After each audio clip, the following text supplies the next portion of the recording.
Sir, good evening all. I, Dr. Prabir Kumar Shetty, the co-coordinator of the atal FDP, with the theme of the architecture design strategy for signal processing algorithms using approximation techniques. Today is the third day and third session. And today the invited speaker is Professor Udgata sir from Central University, Hyderabad. So I welcome to all the participants and my faculty colleagues and the research scholar and the MTech scholar and the PG scholar to this third session and third day of the FDP. So now I request to Prabhupada to introduce Professor Udgata sir.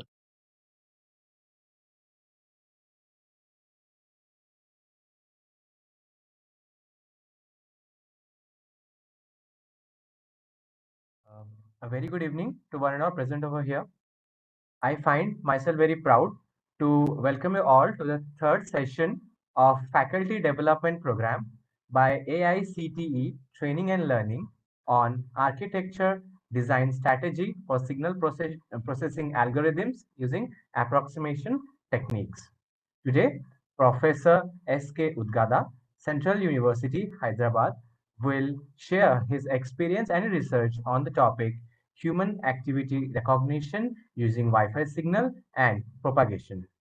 He is a professor in School of Computer Science and Information Science, University of Hyderabad. He served at the Center of Modeling, Simulation and Design as a director between 2012 to 2016. He has a master's and PhD in computer science from Berhampur University. He was a United Nations Fellow and worked in the United Nations University International Institute of Software Technology Macau as Research Fellow in the year 2001. He is a recipient at IBM SUR Award Grant for the project Mobile Sensor Network Based Disaster Management System with special emphasis on Rescue Management System. His research focus is on intelligent algorithms for wireless communication, mobile. Yes, sir, visible. Yes. Let me check whether the slides are changing or not.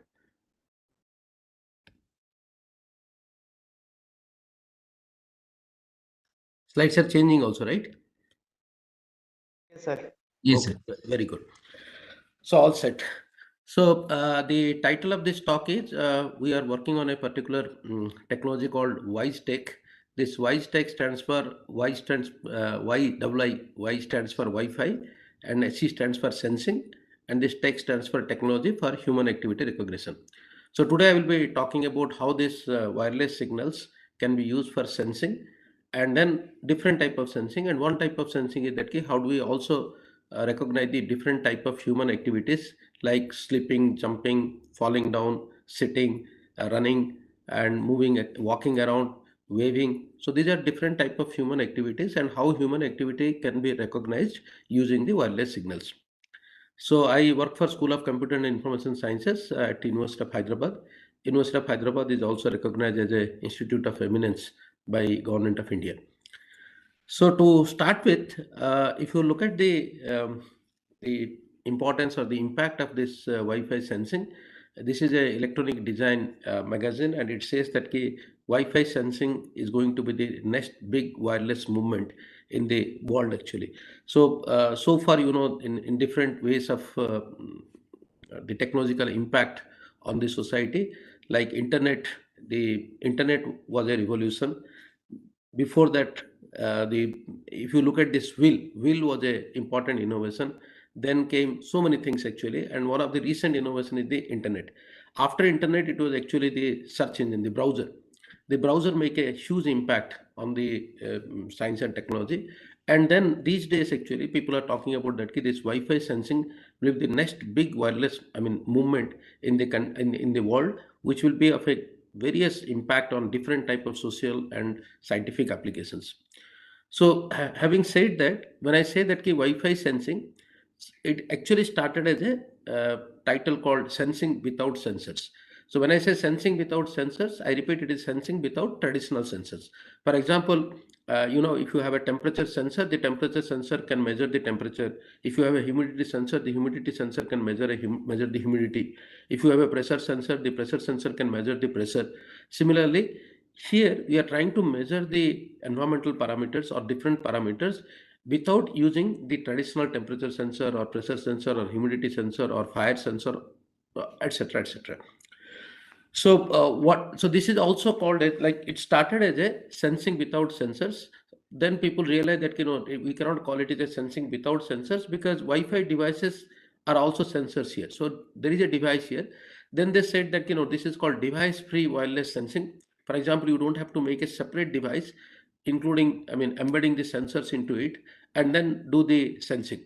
So device-free wireless sensing, sensing without sensors, Wi-Fi sensing, RF sensing.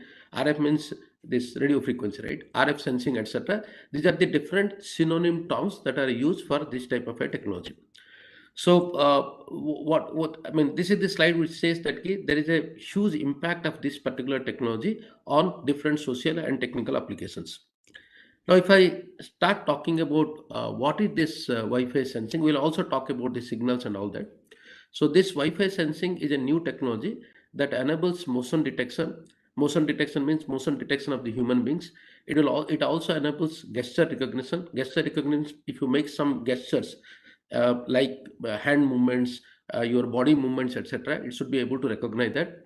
And it is also used for biometric measurements. What is biometric measurements? For example, your body temperature measurement, your heartbeat measurement, so there are many other biometric measures. For example, your eyelid up and down.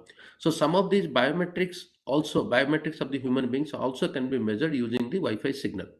So when I say Wi-Fi signal, it's a wireless signal with 2.4 gigahertz band or 5.0 gigahertz band. So according to IEEE 802.11 AC, they say that according to that standard, Wi-Fi means wireless signal at 2.4 gigahertz band. So in this case, we use the two. So if I use other band like except 2.4 gigahertz, if I use 2.5, 2.8, 3.0, etc., this is simply called as a RF signal. Now the RF signal has a different bandwidth, etc. When I talk about Wi-Fi signal, it focuses on 2.4 gigahertz. So what actually happens actually, this sensing or this technology, this motion detection, gesture recognition, etc. Because when you make a gesture, you make a movement of your hand or you make a movement of your body, or so there will be the signal which is transmitted at a particular from a transmitter and received at a particular receiver, and there is some activity that is happening between this transmission and the receiver. Then the signal gets reflected, the signal gets scattered, and the signal also fades in the transmission medium, right? So there is a fading mechanism, there is a scattering mechanism, there is also a reflection mechanism, and that is why the signal characteristics changes between the transmission point to the receiver point. So what we try to do is that we try to kind of capture these changes in the pattern in the characteristics and try to map that pattern to some kind of an activity.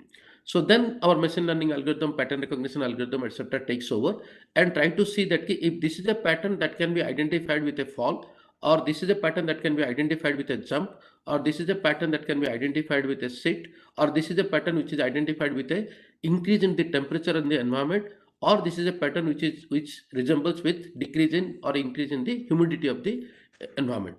So what is that actually I'm trying to say? I'm trying to say that whenever you transmit a wave, wireless a signal, and then receive a signal, depending on the characteristics of the medium and depending on the activities that is performed in the medium, the receiver signal will undergo certain changes. Now, if that changes can be captured properly, and if that changes can be, and if you can extract the patterns from those received signals, and then you can try to do some kind of a machine learning or pattern recognition algorithm such that you can level that particular pattern with a particular activity. And then for testing, you can always measure them. So what actually happens is that, and why this happens, look at the second bulleted point. The Wi-Fi signals are electromagnetic waves actually, and the propagation of waves depends on the dielectric constant of the medium. I repeat what I say here. All these RF signals or Wi-Fi signal means RF with 2.4 gigahertz, they are actually electromagnetic waves, EM waves, and the physics says that the propagation of the EM waves or the electromagnetic waves depend on the dielectric constant of the medium. It's not only about the medium. Suppose it passes through a wall, right? And if the wall is made of a brick and mortar, the dielectric constant of the wall is different. If the wall is a glass wall, the dielectric constant is different. If the wall is a concrete wall, the dielectric constant will be different. If the wall is a wooden wall, the dielectric constant will be different. If it passes through a human body, the dielectric constant will be different. If it passes through different liquids, the dielectric constant will be different. So when the dielectric constant changes, the electromagnetic wave propagation characteristics also changes. And that's where you can say that if you can capture that characteristics changes in the electromagnetic waves, you can map it back or you can reverse engineer it and then find out that what is the actual material or what is the actual characteristics of the medium. The last point is that Wi-Fi has become a suitable solution because of its bandwidth, because of its coverage, because of the penetration and transmission power. Now let me talk each point here. One is that the Wi-Fi has become suitable solution because of its bandwidth. Now look at this bandwidth. Bandwidth is 2.4 gigahertz or 5 gigahertz. So they are actually free bandwidth. That means the government of India is they are unlicensed band. People are not paying, or the companies are not paying to use that particular band actually. So Wi-Fi is a unlicensed band. So 2.4 gigahertz is an unlicensed band, and you are not paying to use that 2.4 gigahertz bandwidth. So, and this particular bandwidth is not very long range. At the same time, it is also not very short range. So it is able to cover a kind of a reasonably good area. For example, if you take a standard Wi-Fi access point, it covers around 50 feet to 100 feet, depends on the line of sight, the structure of the room, etc. So 50 feet to, almost 100 feet. It clearly covers around 100 feet actually. So 100 feet radius for one Wi-Fi access point. That means with one Wi-Fi access point, you can monitor a kind of a medium sized home or even a large sized home. So if you look at a home appliance or home scenario, in a home, I can put one Wi-Fi device, and that one Wi-Fi device is good enough for that Wi-Fi signal to reach every nook and corner of that particular home. So the coverage is pretty good because you don't need like it is unlike your GSM band or unlike your very high frequency band, etc. The Wi-Fi frequency or Wi-Fi band has a reasonably good coverage. The third point is that the penetration.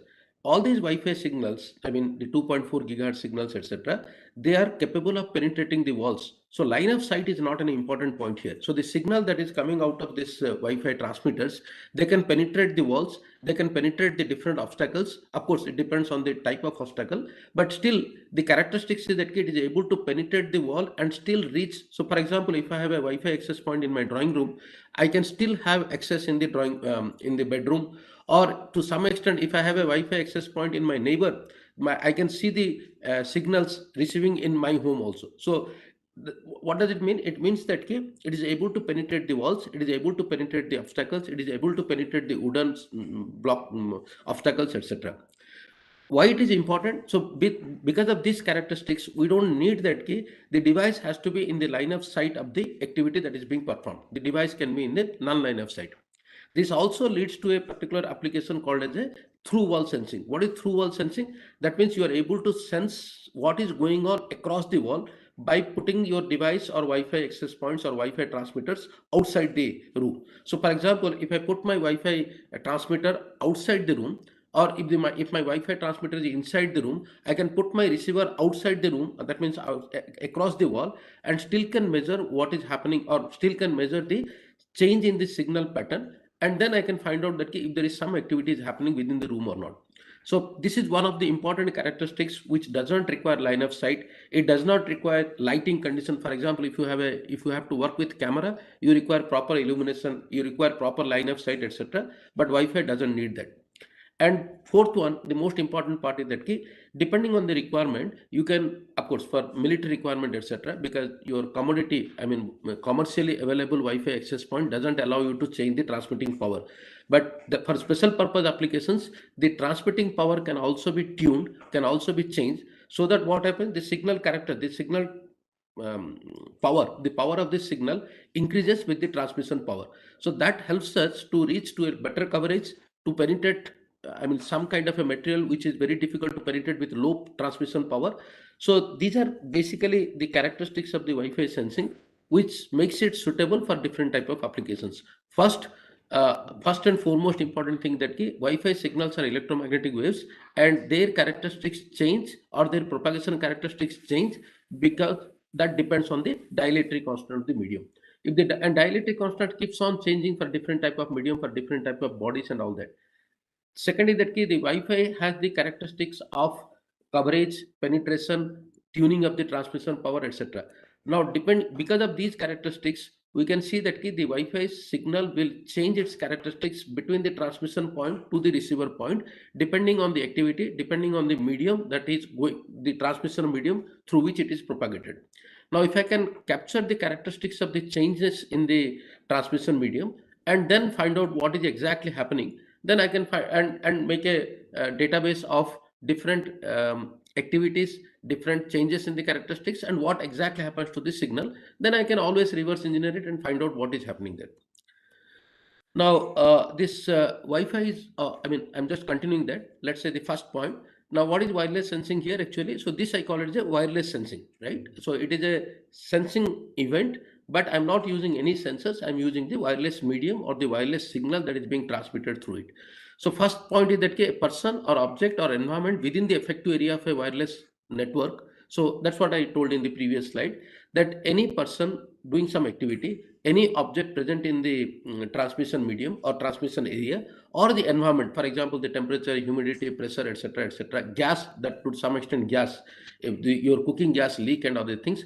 So within the effective area of the Wi-Fi network, why I call it an effective area, within which the wireless signal is prevalent, influences the propagation of the wireless signal. I have been repeatedly telling that it will influence the propagation of the wireless signal.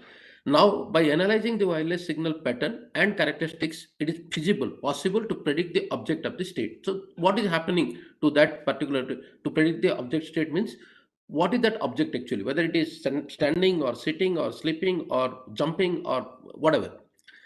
The second point is that, for example, let's say the motion sensing can be achieved by observing Wi-Fi radio signal strength and its fluctuations. So what happens when I move inside a room and my Wi-Fi signal, the receiver will detect that there is some fluctuation in the radio signal strength. So the strength will keep on increasing, decreasing, and when you move away from the receiver, there will be some kind of a fluctuation. When you come closer to the receiver, there will be some kind of a fluctuation. So what I'm trying to say that if you can see that the fluctuations, how the fluctuations are happening, then you can predict that there is some kind of a motion that is happening within the Wi-Fi zone. Similarly, however, the propagation characteristics of the wireless signals are extremely complex. I mean, we will see some of them. And these characteristics, these signals are extremely complex, and it is a challenge to develop a perfect mathematical model to extract the channel characteristics or to extract the signal characteristics from the received signal because of so many other factors. You know, this is all in the wireless medium, right? So there is a lot of noise that comes into picture. There are so many other wireless devices around. There are other wireless signals like your GSM signal, mobile signal, etc. So there are a lot of noise. There are a lot of other factors that adds to the complexity. And what is important for us that how do we still able to characterize the propagation, the signal propagation, and extract what is happening there actually. Now, if you look at this actually, this Wi-Fi sensing actually, so Wi-Fi, I mean, why people, instead of RF, people are now focusing on Wi-Fi sensing. So Wi-Fi is a universally adopted standard, and as predicted by end of 2022, I mean, we are almost there actually. There will be nearly 549 million public Wi-Fi hotspots. So Cisco predicted, I mean, this is the Cisco data actually. The Cisco is a company which makes Wi-Fi access points and all that, routers. So it predicted that by end of 2022, there will be around 549 million. That means around 54.9. That means around 55 crores of Wi-Fi hotspots will be available throughout the world. That means you will find it omnipresent actually. It will be there almost everywhere. You may not see it, but it will be there almost everywhere because 55 crores of Wi-Fi access points are supposed to be deployed in throughout the world. Now, since Wi-Fi is easily available in indoors, for example, you know, it is available in indoors, it is also available in outdoors. So such a system could build without including much cost. So what is that I'm trying to say? The transmitters are almost everywhere there. I mean, it's almost there. In public Wi-Fi are there, indoor Wi-Fi are there, institution, you go to institutions Wi-Fi are there, you go to railway station Wi-Fi are there, you go to airport Wi-Fi is there. So almost Wi-Fi signals are prevalent everywhere. Now with your mobile phone or with your laptop or with your special purpose device, if you can receive the signal, characterize the signal, then you can characterize many of the environmental parameters that is happening around you using the Wi-Fi signals. Now, as I started at the beginning, this is called non-intrusive because you don't have to wear anything, you don't have to inject anything, you don't have to, there is no piercing effect, etc. So this is a non-intrusive. It's a device-free sensing because the devices are already there, right? I mean, the Wi-Fi transmitters are already there and they are being used for communication. Now, what we are saying, they will be also used for sensing. So this is non-intrusive device-free sensing, device-free wireless sensing, non-cooperative sensing. Why it is called non-cooperative sensing? For example, if you want that case, suppose you want to monitor the number of footsteps a particular person is taking inside the house, then what is the present technology? You are a Apple Watch or some kind of a Fitbit kind of a device, and that device will keep monitoring how many steps you are working. Now, in that case, the person or the subject or the sample has to cooperate with you to wear a watch or to wear a wearable device in the body so that you can monitor his or her movements actually. But here is a case with wireless signals. It is there in your home. The Wi-Fi access point is there. People are using it for data communication. But at the same time, the same device can be used for sensing also. And in this type of a sensing, you don't need the cooperation of your household personalities, etc. Because they need not cooperate with you because they don't have to wear anything. They don't have to do anything. They just have to do their normal activities, and you should be able to monitor them. Now, compared with other state-of-the-art techniques such as camera-based techniques, wearable sensors, for example, you have to wear a watch kind of a thing, device-free wireless sensing does not require specially deployed sensing techniques. It can also work in dark and dusty environment. For example, if it is a camera, you require line of sight, you require proper illumination, you require different type of it should not be dark, it should not be dusty, etc. But whereas here is a technology with signal characteristics or signal propagation characteristics, which doesn't depend on the lighting condition, it doesn't depend on the dusty environment, it doesn't depend on your privacy and all that, it still works. Now, on what basis it works actually, as I was telling you, this IEEE 802.11n uses 2.4 or 5 gigahertz frequency band with a bandwidth of 20 to 20 or 40 megahertz. That's what it is standard actually. I mean, people might be knowing that this particular Wi-Fi protocol, it is either 802.11n and also 802.11 AC. So these are the two protocols based on the Wi-Fi signals are being propagated or being monitored or being managed. What these Wi-Fi sensing people are doing is that they are also trying to do that they will use this 2.4 or 5 gigahertz frequency band. So that's called a dual band access point, and the bandwidth is that 20 or 40 megahertz. IEEE 802.11 AC only works on 5 gigahertz with bandwidth channel of 20 megahertz, 40 megahertz, 80 megahertz, and 160 megahertz. Now, this is the I don't want to focus more on this actually because when you talk about bandwidth, what happens actually, this is the 5 gigahertz, right? In the 5 gigahertz frequency, 5 gigahertz is your central frequency. Now you have multiple channels because there should be a parallel bit. The bits are being communicated in parallel. So there will be multiple channels. Channels means some small pipe kind of a thing. So there are multiple channels, and with central frequency 5 gigahertz, you will have towards left and towards right. So 5.02, 5.04, 5.06 if it is 20 megahertz. If it is 40 megahertz, it is 5.04, 5.08, 5.12 like that. If it is 80 megahertz, similarly. If it is 160 megahertz, similarly. Now, what is the difference between 20 megahertz, 40 megahertz, 80 megahertz, and 160 megahertz? The number of channels will decrease, but the speed of the data transmission will increase. So, 802.11 AC works only with 5 gigahertz band with so many bandwidth possible. You can tune them to this particular bandwidth.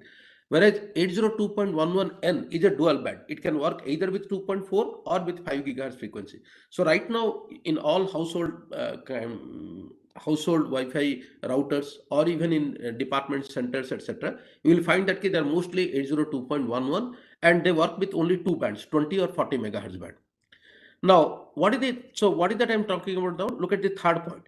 The number of subcarriers, we call that as the NSC. The number of subcarriers which carry the data for wireless communication depends on the maximum bandwidth.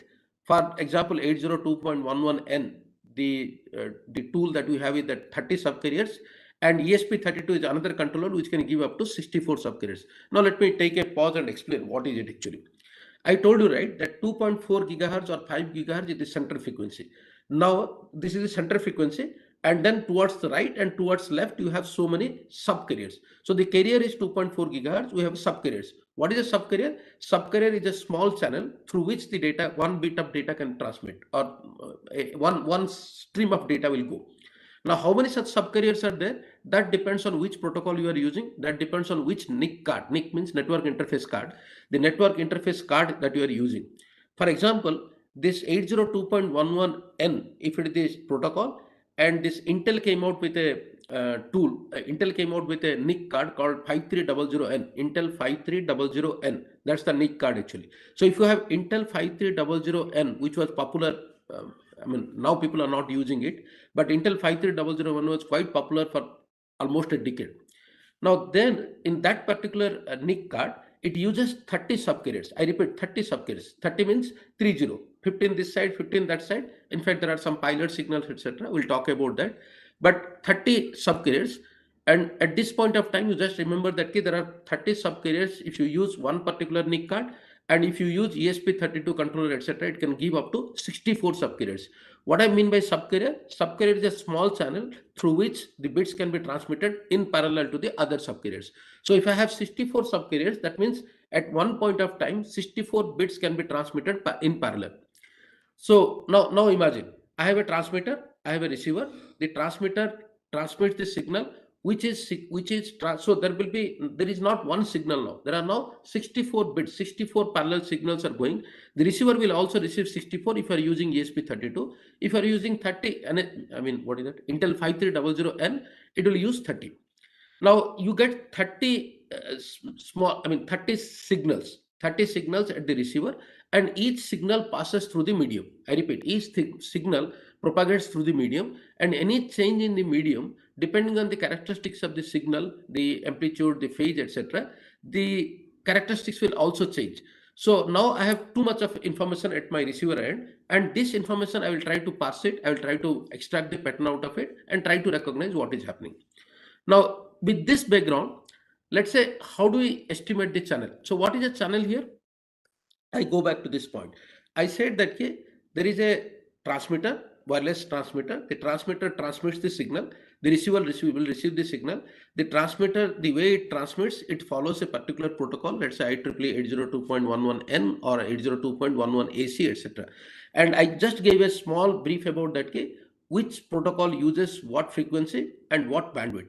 Now in every channel, so as I told you that there are multiple channels or multiple subcarriers. So each subcarrier is a channel.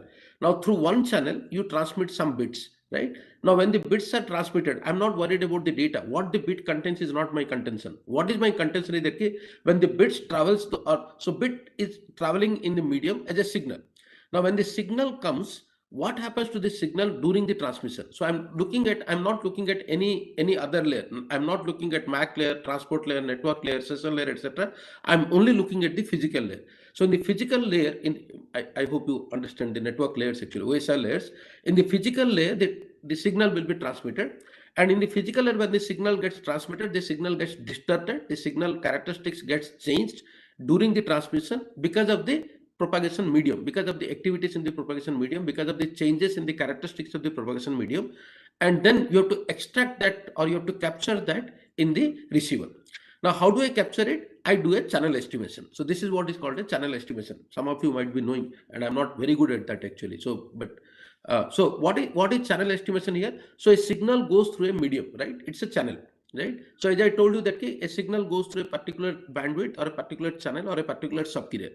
Now it gets distorted or various noise is added to the signal while it goes through the channel. I have been repeatedly telling that actually when it travels through the channel is a wireless channel. It's a wireless medium. Now because of the noise, from where the noise comes, even if you switch on your TV, right? TV is also generates some kind of electrical signals, etc. That adds to the noise. If you send some data through your mobile, then there is a mobile signal that adds to the noise. So there are so many things, right? Noise can come from any sources. It's a wireless medium. So the signal gets distorted because of the various noise that is added to the signal while it goes through the channel. It properly decodes the received signal without error. We need to remove the noises that are added by the channel. So what happens in the first part? How do I estimate the channel and why I'm estimating the channel? Because I'm estimating the channel to extract the characteristics of the channel that got distorted during the transmission. So how do I estimate the channel? I don't have anything. I have only the signal that has come through the channel.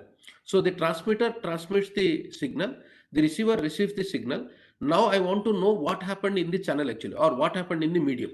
Now, yeah, to know what happened in the medium, I need to estimate the channel, or I need to get the received signal, and from the received signal, and I also know what was transmitted. So between these two, I will try to estimate what happened to the signal during the transmission. And if I can do that, then I can estimate that what is the activity or what happened to the medium actually. So the process of finding what characteristics are added to the signal by the channel is called the channel estimation. So some characteristics will change, something will be added. So the process of finding what characteristics are added to the signal by the channel is called the channel estimation. So what happened? Transmission happens, it's a pure signal. Something will be added into the signal during the transmission, and at the receiver end you will receive the signal and try to find out what are the characteristics that have been changed or added to the signal. And this process is called the channel estimation. So the channels can, when the transmission happens, that the channel can attenuate the signal, it can shift in the phase of the signal, and it can also add noise. So these are the three things that happen during the transmission: attenuation, phase shift, and noise addition. Now the goal is to find out how much of the characteristics is added at which specific frequency and at what time. Now this is very important, and once I know this, I can find out what is happening there, and I can just map this particular characteristics to a particular event or to a particular activity. So what is our goal in the channel estimation? The goal is to find out how much of the characteristics is added or changed at which specific frequency and what time. Now what is the specific frequency? As I told you, right, 2.4 gigahertz or 5 gigahertz is my central frequency. There are many other frequencies, around 30 frequencies or 64 frequencies. These days we also get 128 frequencies, right? So 128 frequencies. So at which frequency the noise is added, that means which frequency is attenuated, which frequency phase is shifted, in which frequency the noise is added. Now the noise, these three, the channel can attenuate, phase shift, or add noise, can happen independently in each signal, because each frequency, has a different way to attenuate, each frequency has a different way to shift the phase, and each frequency has a different way that the noise can be added to that. So I need to estimate the channel corresponding to every frequency band. Now there are many frequency bands like 64, 128 or 32, etc., depending on the NIC card you are using. NIC in the sense the network interface card you are using. This is one. So at some frequency, this channel will, distort the signal, and at some time also it will distort the signal. What is the time here? For example, the transmission is happening and the receiver is receiving it. It's going on. Now suddenly I pass through the transmission medium. If I pass through the transmission medium, what happened? Because of my movement, there is a distortion in the signal, and at that time you will find that if there is some noise is added or some phase shift has happened or the signal is attenuated because a person moved within this Wi-Fi range actually. So if that is the case, so at what specific, so it might not change every frequency, it will change some frequencies, or it might impact some frequencies more and some frequencies less. And at that particular time, that means at that particular time means at what time the activity has happened.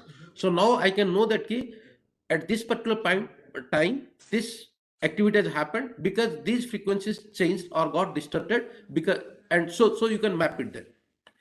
Now how do you do it actually? So the process of channel estimation is like this. You have a set of some mathematical models to correlate the transmitted signal and the received signal. So what you are doing, we have a transmission signal matrix, we have a received signal matrix, and there is a mathematical model to correlate them. Correlate them means the transmitted signal and the received signal, and what is the correlation between them actually. So this is called the channel matrix. Now they transmit you just transmit a known signal, that is called the reference signal or pilot signal. So what happens, this is embedded or coded into the protocol actually. So when the protocol IEEE 802.11n or 11ac, etc., so it will first, there is a reference signal. What is a reference signal? That's called the pilot signal. So in the pilot signal there won't be any changes actually. So that's my reference signal or pure signal or whatever you call it, and detect the received signal. So first the pilot signal comes, it's like a pilot, and it's like a reference, and then and detect the received signal. So that's done. Now what happens by comparing the transmitted signal and received signal, we can find out the elements of the channel matrix. In fact, what is our objective now is that I have to find out the channel matrix, and I will tell you how the matrix looks like. Once I find out the channel matrix consisting of the numbers, I mean real numbers. Now these real numbers keeps changing very rapidly if something happens to the channel or something happens to the transmission medium. Now if I can do that, then I can, if I can construct the channel matrix at time t0, channel matrix at time t1, channel matrix at time t2, channel matrix at time t2, then depending on the variation of the channel matrix between the time series, I can find out what is happening in the medium during this period of time. Now how do I estimate the channel coefficient? So the channel matrix are nothing but the channel coefficient. Now yf, some function. Now the transmitted signal is xf. So xf is the frequency band, right? So the transmitted signal at that particular frequency is xf, received signal at that frequency is yf. Now that f can be f1, f2, f3 up to f64 or f128. What is the channel coefficient? What is my objective? My objective is to extract the channel coefficient, that is called hf. What is h here? Hf corresponds to some value of the coefficients h corresponding to frequency f. Now look at the yellow one, actually yellow highlighted area. The yellow highlighted area says that so what is yf? Yf is my received signal. So yf equal to hf. Hf is my channel coefficient multiplied by the vector multiplication, actually multiplied by the xf. What is xf? Xf is my transmitted signal. So I have a transmitted signal that will be multiplied by the channel coefficient, and I get the received signal. What is my objective? My objective is that to find out what is hf. So the channel coefficient can be calculated as hf equal to yf, and this x bar h, x underscore h dot x underscore h is the, if you, I mean, I don't want to talk much about this, but where xhf is the Hermitian matrix of hf. So the Hermitian is actually the conjugate transpose of a matrix. So if I know what is xf, I can find out the conjugate transpose of that matrix xhf, and then xhf will be multiplied by the yf. Yf is the received signal, and then you get the hf. So hf is my channel coefficient. But this is not easy. This is not easy in the sense that this works in a pure idealistic environment. There is no noise, there is no other disturbances, etc. So, and that is why, because the x contains some noise, y contains some noise, etc., this formula exactly doesn't work. So we need to have some kind of an approximation algorithm, and then decide how to extract the channel coefficients. Now, I mean, look at this slide, actually. So what is the channel estimation? Again, I'm going down to this, the same channel estimation I'm continuing. So channel coefficient values are needed when there are no reference signals, to find that the most common method is to interpolate measured. Okay. Don't read that, actually. Now sometimes what happens, there is some Wi-Fi access point which is already there, right, and it is continuously sending signals. I was not there from the beginning, actually. Now what I do, suddenly I go there and start receiving these signals. I don't have a received signal. I don't have a reference signal. I don't have a pilot signal, because the signals are continuously coming, and I intercepted the signal in the middle of this. So what happens, actually, people do that they try to find out that they observe the signal for some point of time, let's say for 1 minute or 1 second or whatever time, and then take the average of that. So that average of that, they say that okay, if you take average, the noise will be kind of filtered out. So average is one such technique. There are multiple techniques to filter out the noise over a period of time, and then you extract the signal. So theoretically, you can calculate what is NF, actually. NF is the noise that is there in the frequency. So YF is the received signal, and this is the YF, you subtract the H bar average of Fxf. So what is this H bar of average of F? Because you don't know the reference signal, because you don't know the pilot signal, you observe the signal for some time, take the average of that, and that average you subtract it from the original signal. So that will get you the noise. Why do I say this, actually? I say this because the received signal will, noise is not periodic, actually, right? It is not periodic. So you just take out the average. And I'm saying that this is not the exact method, right? You cannot get an exact channel estimation, which is exactly, we will find out the characteristics, actually. But you have to find out some way of extracting the channel characteristics or extracting the channel coefficient from the received signal. So this is directly using the formula. This becomes the formula, actually. Now, what are the 4 major problems or the challenges during the digital communication? Okay, so one is that there is a Okay. So there is a inter-symbol interference. Don't worry about that. When you send one packet or that's a one symbol, one data symbol, and then when it goes to one frequency, and when another data goes to another frequency, etc., there is a possibility of interference actually. With orthogonal frequencies, etc., the interference is very less, but still you cannot completely rule out actually. So if you go for OFDM, etc., the interference is minimized, but I'm not completely ruling out the interference, and there will be some interference there. Most importantly, so this is a small problem actually, but important problems are follows. What is multipath propagation? The multipath propagation is that look at this, the transmitter or any Wi-Fi transmitter or the signal transmitter is not omnidirectional, right? It transmits in all possible directions. It's a 360 degree, it's a circular, so it's like an antenna. So antenna keeps on radiating the signals actually in omnidirectional. So in a omnidirectional antenna, the signal goes in all directions. Now let's say, suppose I'm sitting here, right, and I'm the receiver, and somebody sitting 10 meters away from it is a transmitter. Now the signal can come directly to me. The signal can go in another direction, hit the wall, gets reflected and come to me. The signal can go to another wall and gets reflected and come to me. The signal can all the way pass through me, go back, hit the wall back in my back and come back to me. So that means there is a multiple path that the signal travels before it reaches the receiver. I repeat, one signal, when the signal is received by the receiver, it is not a point signal, right? You don't send a point. This goes as a circle, this just explodes. Now when it explodes, it goes in all possible directions, and the receiver will receive the signal which is reflected from multiple paths, or which comes from multiple path. Now when it comes from multiple path, each path adds to the noise actually, right? So how do I know that key? And there is no way that your receiver is just receiving, it's just receiving the signal, and there is no way to know that whether it has come directly or it has come through multiple path. Now multiple path will have a different level of change in characteristics, whereas direct path will have a different change in the characteristics. Of course, people have found out how to do it. Now what is co-channel interference? Co-channel interference means there is a frequency 1, there is a frequency 2, so there is a possibility of interference between these two channels. What is inter-symbol interference? When the same symbol is being transmitted in one, there is also a possibility of interference. And above all, there is a presence of noise. So noise will be always there in the channel actually. And in Wi-Fi, in wireless signals, the noise is much more compared to the wired signals.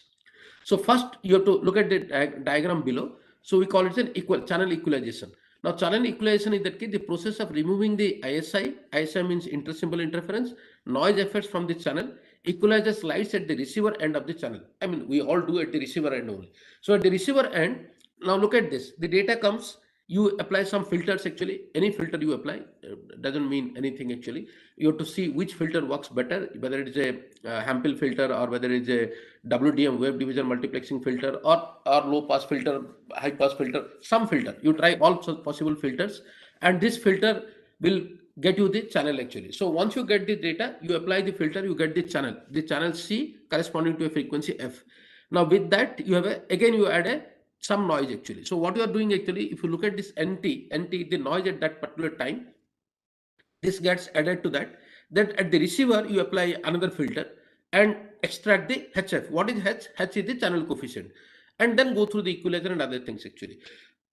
So if you follow this path, this is a typical signal that is transmitted from the transmitter, and then it goes through the channel. Then the channel coefficients are added to that or multiplied with that. It's a vector multiplication. Then you receive it, apply the filters, and then equalize it actually. Once you equalize it actually, this will try to help you to remove the ISI and the noise effect actually to some extent. There is no method which removes everything completely. Okay. Now the equalizer is a transfer function. The transfer function of equalizer is just inverse of the transfer function of the channel actually. So what I don't know. I don't have a pen now. So let me tell you. Now let's say there is a function. There is a function. The function can be nonlinear actually. Now suppose if you use a nonlinear function that comes as an equalizer. Now how do you inverse it actually? You find out the opposite of that particular function, inverse of that particular function. Now if you multiply the inverse of that particular function with the original function, you get a straight line. You get a linear function actually. So you have a nonlinear function. Look at my hand. You have a nonlinear function. Suppose it goes as an ellipse. You try to find out the inverse of that, which goes below, and then if you superimpose these two signals, these two transfer functions, then it will find out the equalizer. It will equalize the signal, and you find a linear there actually. So equalization is an iterative process by reducing the mean square error, the difference between desired response and the output of the filters used in an equalizer. Now, what they do, or what I mean by this actually, in one equalization is a process which cannot be achieved in one shot. So you require multiple shots. So it's an iterative process. You have to do it again and again. And somebody should excuse me, my knowledge in this is limited actually, but still whatever I have understood is that you have to do it repeatedly. And once you do that in a repeated manner or in a iterative manner, every time what you are trying to do, mean square error. What is mean square error? So how it is being done? First we try to simulate it in the sense that we take some signal, we generate a function generator will generate a signal. Once the signal is generated, we add noise, we add white noise, Gaussian noise, all sorts of noise, and then try to extract it, remove that, equalize it actually. Now when you equalize it, we try to find that, okay, we do some kind of an estimation and find out what is the difference between the original signal and the extracted signal. Then the difference is the error actually. Then we try to minimize the mean square error, and when you try to minimize the mean square error, so you have to do it repeatedly. That's what is an equalizer actually. So the types of equalizer, as I told you, it can be linear, it can be nonlinear also. So when you say linear, we equalize least mean square principle, we apply recursive least mean square principle. What is the least mean square principle? Least mean square principle says that you find out the error between the observed value and the estimated value, and that error you square it, because sometimes it is less, sometimes it is more, so you take the magnitude part, so that is we square it. Once you square it, then at every, let's say there is a sampling rate of 128. So if it is 128 sampling rate, you get 128 samples. So you find out the mean of all these 128 samples. 128 is too less actually, but still. So you find the mean. Mean means average of all the 128 samples, and then this has to be minimized. You find out the d by dx of that actually, right? You do a differentiation, equate it to 0. So that will minimize the mean square error. That's a standard principle actually. I mean, people use it if you have studied numerical methods, etc. Many people have done that actually. Now, what is recursive least square method actually? So just if you say it's a least square method, but you do it recursively, right? You do it recursively. Now, what is normalized? Normalized says that okay, this is very interesting. What is it? Raw data. Let's say the raw data, the signal values are 100, 200, 50, 30, 10, 2, etc. So when you try to minimize the error, sometimes what happens, if the actual value is 100 and you get 102, the error is only 2. But suppose the actual value is 2 and you get 0, the error is also 2. But imagine from 2 to 0, there is a reduction of 200%. But from 102 to 100, it's almost close. But 2 to 0 is not close. So normalize is that you normalize everything between 0 to 1, right? In a scale of 0 to 1, the values are normalized, and then they will not, the high values or very low values, they will not have an effect on the actual output. What is nonlinear equalizer? Because linear equalizers, sometimes people feel that it is not a good approximation to the actual equalization function. So people use nonlinear. Nonlinear means what? A higher order function actually. So to have a higher order function, that means higher order polynomial. If you put a higher order polynomial to this, then you use neural network, multi-layer perceptron algorithm, etc. And I suggest that you read some of these papers, etc. Then. Now, in this case, I am again going to the same principle actually, the least mean square principle, recursive least mean square principle, and then maximum likelihood, machine learning methods. People have used everything actually. Now look at the diagram here. Suppose you have a X here, the X part is coming, and what is an adaptive filter? The adaptive filter is that, now look, I mean, it's self-explanatory actually. If you look at this, let me read it. What is an adaptive filter? It's a computational device. That means we design a function, a computational function that attempts to model the relationship between the two signals in an iterative manner in real time. What is real time here? That means when the time progresses, the filter gets adapted to the time actually. So in an iterative manner means not at one shot, but at multiple shots. So the output is compared to the desired signal, and accordingly the parameters of the adaptive filter is varied. Hence it is called a self-designing filter. You take any filter. A neural network can also be filter. Your wave division multiplexing can also be filter. Any filter you take. Now you give the signal X and you have to get Y, right? So the filter is that the X signal will be given. It will go through the filter and it will get Y. Now, what is so once it gives you Y, what is your desired signal? My desired signal is, let's say, D. Now, if and there is a difference between Y and the D, I find out the difference between Y and D, and based on the difference, I change the coefficients of the filter, the parameters of the filter, so that when next time X comes, the Y will be closer to the D. That means the D minus Y will be less. So what is adaptive filter here? The adaptive filter here is that the filter coefficients gets changed with respect to time, so that the estimated signal and the desired signal, the difference will be very less. So if that is the case, then what do you do actually? We take a so once the adaptive filter, we do it in a simulator manner. Once the adaptive filter is ready, then we deploy it in the real time. And whenever I receive a signal, I apply it to the adaptive filter. The filter will filter out unwanted signals, etc. The Y, what it will give, is actually the close to the desired signal actually, because we have already simulated and tuned the adaptive filter parameters. I mean, I don't want to talk more about this least mean square method, etc. They're basically trying to minimize the total error and all that. So maximum likelihood is also same thing, but let me read it out actually. So maximum likelihood is that it's a method of estimating the parameters of an assumed probability distribution given some observed data. Now what it does actually, you have a signal coming out, right?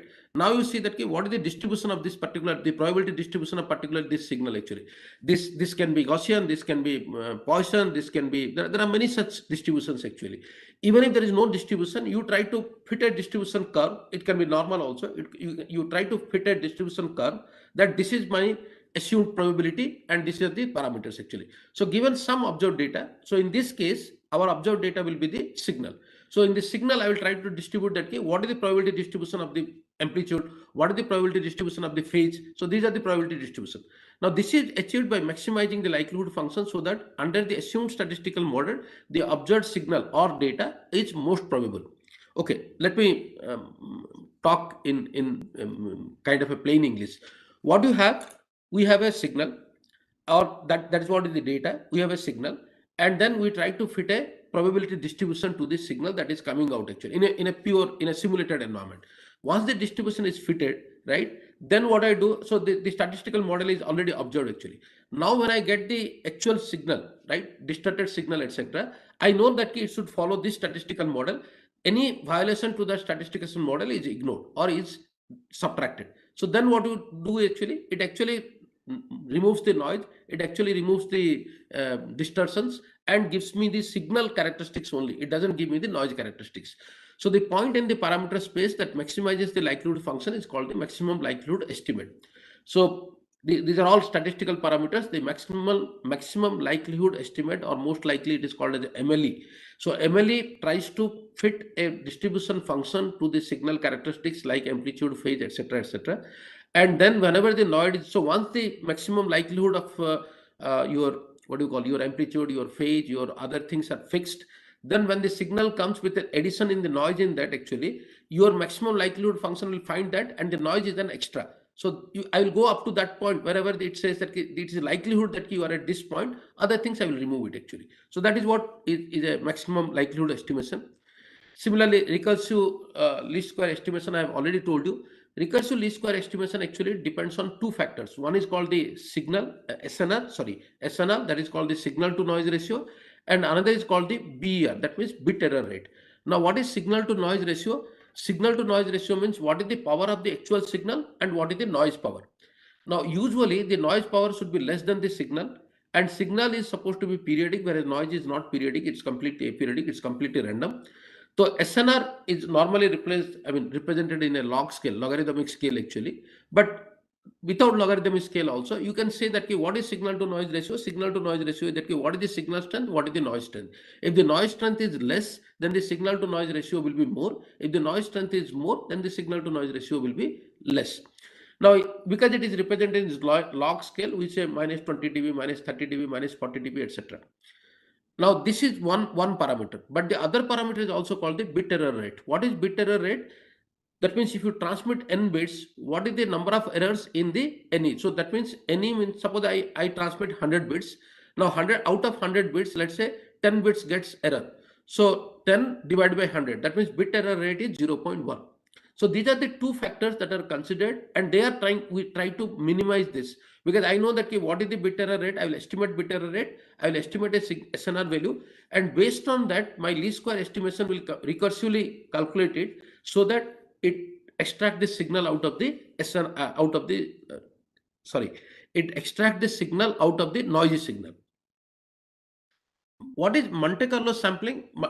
All these things I'm trying to tell you that because we have to do some kind of a simulation to know the actual signal, and then when the actual signal comes, it helps. Those models will help me to extract it out, to find out the characteristics. One of the method is called the Monte Carlo sampling. The Monte Carlo sampling is basically the random sampling, right? You keep randomly generating samples and then train your model actually. So Monte Carlo technique it's a technique for sampling. So what is it? It's a technique for sampling from a probability distribution and using those samples to approximate desired quantity. So in simple words, it uses randomness to estimate the deterministic quantity of interest. Again, I'm telling you, I have a probability distribution. Now I know that okay, the noise follows a normal distribution. If the noise follows a normal distribution, then I keep generating random signals and add the noise in such a way that over a long period of time it follows the normal distribution. Then I get a signal with noise following normal distribution. Then this signal, I mean, it's a random generation, right? That is fed to the filter, to the adaptive filter, or to the channel estimator, so that the channel estimator gets trained, knows how to extract it using least square approximation or recursive least square approximation, or to some extent machine learning approximations using machine learning algorithms, neural network algorithms, etc. Once your model is ready, then we actually deploy it in the actual scenario, and then we say that okay, whenever this signal comes, we'll sample it out and then find out that we'll extract the noise. So if you close your eyes and imagine the whole story, the story says that all these noise elimination, interference elimination, and all these things are still approximate and they are not 100% true. So people are still working with, and I just saw, I didn't have this in this slide, but I just saw that there is a very recent paper about this which uses deep learning methods. I mean, if some of you might be knowing about deep learning methods for extracting noise or for channel estimation. So why extracting the noise is very important, because once you extract the noise, filter it out, the noise part actually, rest of the things is very easy, right? YF equal to XF multiplied by HF. So every channel will have YF is the signal, received signal at frequency F, XF is the transmitted signal at frequency F, HF is the channel coefficient. So I have to find out the HF, so I multiply Y with X bar F. So X bar X is the transpose conjugate transpose of that particular XF. So if I know all these things, that becomes very easy. But then the signal characteristics of the pure signal characteristics of the XF is not known because of the noise characteristics, etc., etc. So for that, people use different type of simulations, different type of additive noise, different type of distributive noise. For example, normal distribution, Poisson distribution, Gaussian distribution, Weiss noise, and all these things they do in the simulation. And based on the actual characteristics, they deploy the right kind of filter there. Okay, so this is I think Monte Carlo Markov chain also. Markov chain, you know, right? Simply saying Markov chain can be thought of as a given state of particular steps. We can decide the next step by seeing the probability distribution of the states. Okay, what is it actually? Don't worry about that. What is a Markov process or a Markov chain? Markov chain is a chain of, or a sequence of events, sequence of data, where the next data can be predicted based on the previous data. How do I do that? Now, if I have let's say I have some thousands of samples, the history of thousands of samples, then the history of thousands of history means past. History of thousands of samples gives me a probability distribution. Probability distribution means how the data was behaving in the past. So I get a distribution of that. Based on that probability distribution, I can predict what is going to happen in the next data. So that is called as a Markov chain. Now, to that Markov chain, so Markov chain will give me the signal characteristics. Monte Carlo will give me the random characteristics. So I add these two. The Monte Carlo, some random thing comes up. Markov chain, there is a mathematical way of calculating what is the next. These two together, so this is MCMC, right? Monte Carlo Markov chain. MCMC method has a class of algorithms for sampling from probability distribution. Now, by constructing Markov chain that has desired distribution as its equilibrium distribution, we can get this sample of desired distribution by recorded status of the chain. So this is not very difficult in the sense that if you have and I tell you all these things, the processes, the functions of Markov chain, the functions of Monte Carlo, the functions of signal generator, all these things are there. I have to do this mix and match so that my filters, my channel equalizers, my channel estimation algorithm is able to extract the channel coefficients. I repeat, the moment I'm able to extract the channel coefficients and extract the channel coefficients in a proper way, in a rightful way manner, then my rest of the job becomes little easier. But as long as I'm not able to extract the channel coefficients in a proper way, then I will not be able to build my system based on that actually. So all these things are actually working pretty well, and people have worked on this. So this is the, I mean, I just wanted to tell you the preliminaries behind this. Behind this Wi-Fi sensing in that case, the signal characteristics behind this Wi-Fi sensing in that case, I have a transmitter, wireless signal transmitter, which is the access point or the router. I have a receiver, which is my mobile phone or laptop or desktop or whatever. Now there is a receiver, there is a transmitter. I can transmit it using some other device, or I can use a commodity Wi-Fi access point which is already there. Now when the signal comes to me, it gets distorted, it gets changed, the characteristics gets changed because of the noise, because of the change in the characteristics of the medium, etc. Now at the receiver end, I have to estimate the channel to extract the channel coefficients. Now once I extract the channel coefficients, then I will build a system based on that, because the channel coefficients will keep changing whenever there is a change in the channel propagation medium. To extract the channel coefficients properly, I follow all these methods. I follow least mean square error method. I follow recursive least mean square error method. People have started using deep learning for that. People have used different simulation techniques like Monte Carlo techniques, Markov chain techniques, Monte Carlo Markov chain techniques, etc., etc. Now, once you have this, with this background, so what is this now? Now let's say that I have a transmitter, I have a receiver. The receiver is equipped with all the channel estimators, channel estimation algorithm. So whenever I receive this signal, I estimate the channel coefficients. Now these channel coefficients are known as the channel state information, CSI, channel state information. Not so when I say it is channel state information, so I get a channel state information corresponding to every frequency band. I repeat, corresponding to every frequency band. So that means what? If I'm transmitting the data at 2.4 gigahertz, that's the center frequency. I have many subcarriers. Now, depending on the type of NIC card or network interface card you are using, you can, and the IEEE protocol you are using, you can have many subcarriers, 32 subcarriers, 64 subcarriers, 128 subcarriers, 256 subcarriers.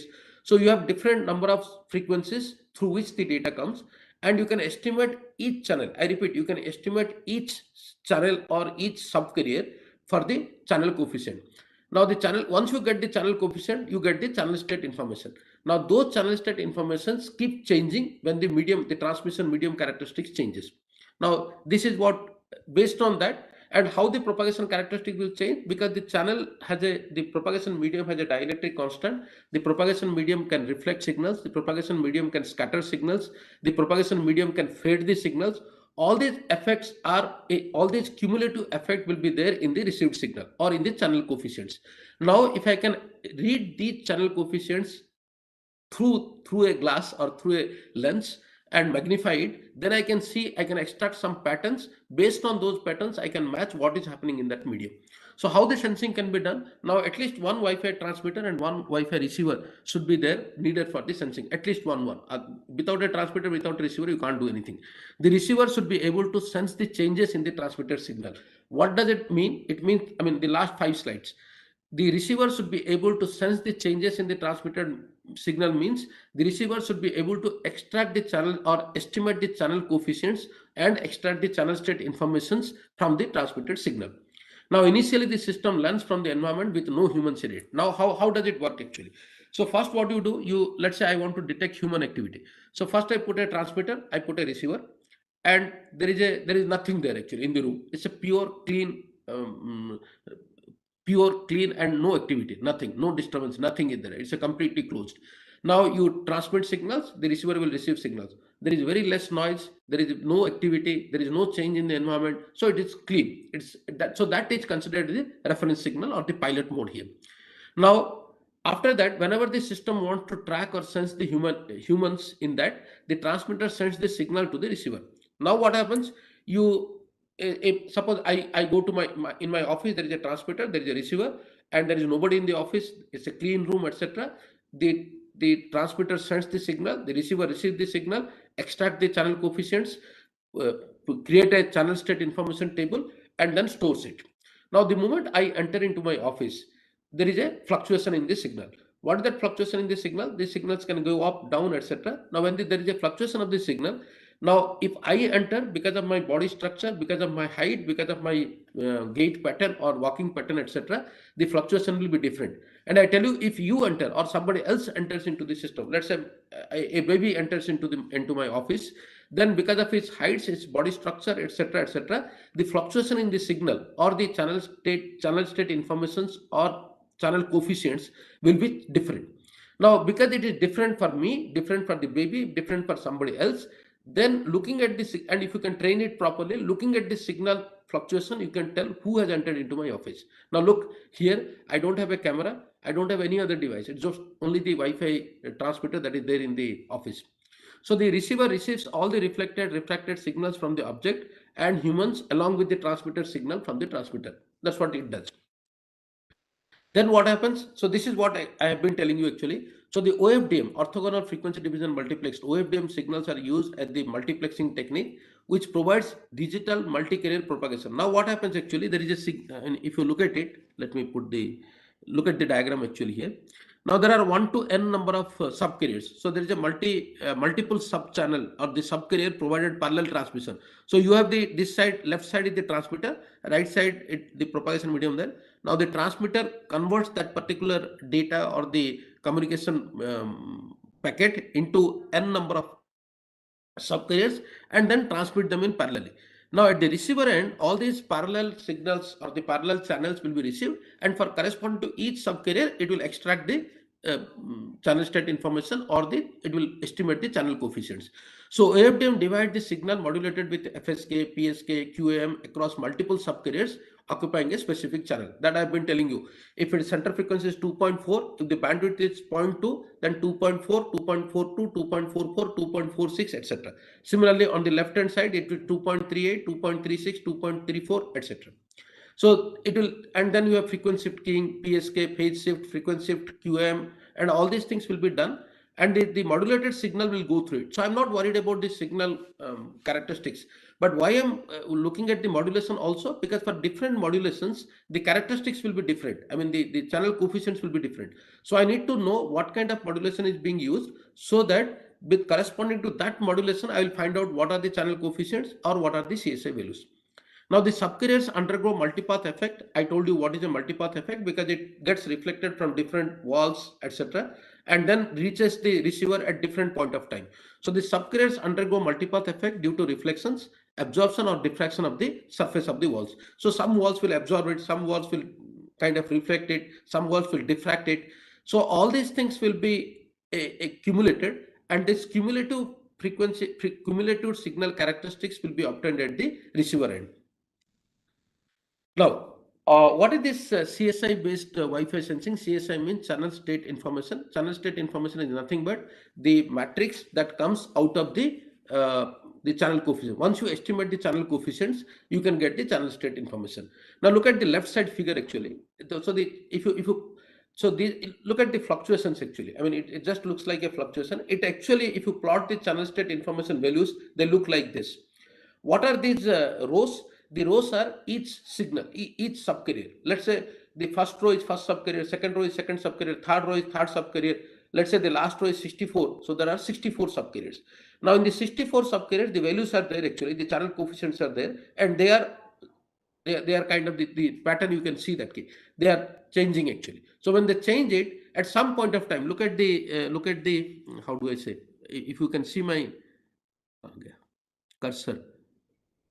If you can see my cursor here, now look at this. At some point of time, you can see that there is a sudden fluctuation in the channel state information actually. That points to some activity there actually. Maybe somebody has entered, or maybe somebody has gone out of the room or something. So, but I cannot say anything about this just looking at this, because they have to be completely trained, they have to be completely tested before they are deployed actually. So the left side figure, if you plot the channel state information or the channel coefficients corresponding to every subcarrier, it looks like this. The fluctuations are also there because the fluctuations is a indication of something that is happening. I don't know exactly what is happening, but something is happening. So let me read out the sentences here. So channel state information is a physical layer information. I repeat, it's a physical layer information. It's nothing to do with the network layer, transport layer, etc., etc. So CSI, channel state information, is used to capture fine-grained variation in the wireless channel. What is a fine-grained variation? Any small changes in the medium that will be captured in the channel state information. You know, there is another thing also. I will talk about that also. There is a called RSSI. What is RSSI? RSSI stands for Received Signal Strength Information. So what is the received signal strength? Received signal strength indicator in that case, suppose the transmitter is sending a signal with a strength of, let's say, 1. Now when you receive it at the receiver end, the received signal strength may be 0.9, 0.8 or 0.6. Now that means what? Depending on the distance, depending on the medium, depending on the characteristics of the medium, depending on the number of people present in the medium, because they will absorb some of the signals, etc. So for example, in a empty room, you transmit the signal at, let's say, power P, and at the receiver you receive the power with the power R. Now let's say you transmit the signal at power P, you receive the signal at strength R1. Now that's an empty room. Now if there are some people inside the room, then that R1 becomes R2, and R2 is a little less than R1 because some human bodies will absorb the signal. So that is called RSSI, Received Signal Strength Indicator. So what is the RSSI value? You can just imagine that in your mobile phone you see some bars, right? That is your signal strength. That signal strength is nothing but received signal strength. Your mobile tower is sending the signal and you receive the signal, and your strength is represented as vertical bars actually, 3 bars, 4 bars, 5 bars, etc. And these 3, 4, 5 bars are nothing but the received signal strength. They keep changing. Now I repeat, now you can imagine that you sit at the same place, but the received signal strength changes with respect to time. Because of what? Because of some movements, because of some cloudy weather, because of some, even if the aeroplane passes or buses passes, car passes, you will see that the received signal strength changes in your phone. Now that is only one parameter, whereas CSI is a multi-parameter, huge number of values you get, and any small changes in the environment or activity or sensing will reflect the CSI value. So CSI is the strength of individual subcarrier. What is an individual subcarrier? There are many subcarriers. So one CSI value corresponds to one subcarrier. It contains the amplitude and the phase measurement of each OFDM subcarrier. Now this is much more informative than RSSI. What is RSSI? RSSI is the total, only one value. Now, whereas CSI gives me per subcarrier. If there are 64 subcarriers, it will give me 64 values. Now, in each 64 value, the CSI value is actually a complex number. Complex number means there is a real part and there is an imaginary part. The real part is the amplitude part and the imaginary part is the phase part. So the CSI value that you get, or the channel estimated value you get, the channel estimation value you get is a complex number. That complex number can be passed to find out the amplitude and phase. So what happens now, if there are 64 subcarriers or 128 subcarriers or 256 subcarriers or even 30 subcarriers, for each subcarrier you get a CSI value. Now CSI value, for each CSI value there are two parts, amplitude part and phase part. Amplitude is the strength of the signal, phase is the angle, right? So when the signal is propagated, at what angle it is propagated and at what strength it is propagated, right? So you extract the amplitude and the phase. So if there are 64 subcarriers, 64 into 2, 128 values you get per subcarrier. Now if there are, sorry, 60 per frame. So if one bit comes in the channel, per bit one signal comes, that means one data comes per bit. What do you get? You get 64 subcarriers. So 64 means 64 into 2, 128 data items. That means 64 amplitudes, 64 phases you got per frame. That means when one frame is transmitted in the wireless medium and it is received by a receiver, you get 128 numbers, and out of that 64 are amplitude and 64 are phase. Now what happens? If you get another frame, you get another 64, sorry, another 128, you get another frame, you get another 128. So, and you remember they're 100 mbps and all this, the sampling rate is very high. So what happens is that if you observe the system even for 5 seconds, you get around 100. I'm saying the minimum. If you observe the system for 5 seconds, you get around 100 frames, 100 packets. Now 100 frames, each frame consisting of 64 subcarriers, each subcarrier consisting of two numbers. So 100 into 128 number of amount of data you get per 5 seconds. So if you observe the system, you just observe the receiver for 5 seconds, you get these many numbers. So within the 5 seconds, if some activity happens, these numbers, I mean this 128 to 100, right, 12800, this 12800 values will change somewhere. Now if you can see the pattern, the heat map, if you can see the pattern, then you can map it to, or you can level it as some activity. Whereas, so this is what is the total value of the CSI. Whereas what is RSSI? RSSI only gives one value. Per frame, it gives one value. So if you have in the 5 second, if you get 100 frames, you get 100 values. Whereas in CSI, you get 12800, those many number of values. So CSI is more fine-grained compared to RSSI. Now, the main challenge in CSI-based approach is the accessing the CSI data on commercial devices is difficult, and they keep the CSI private features.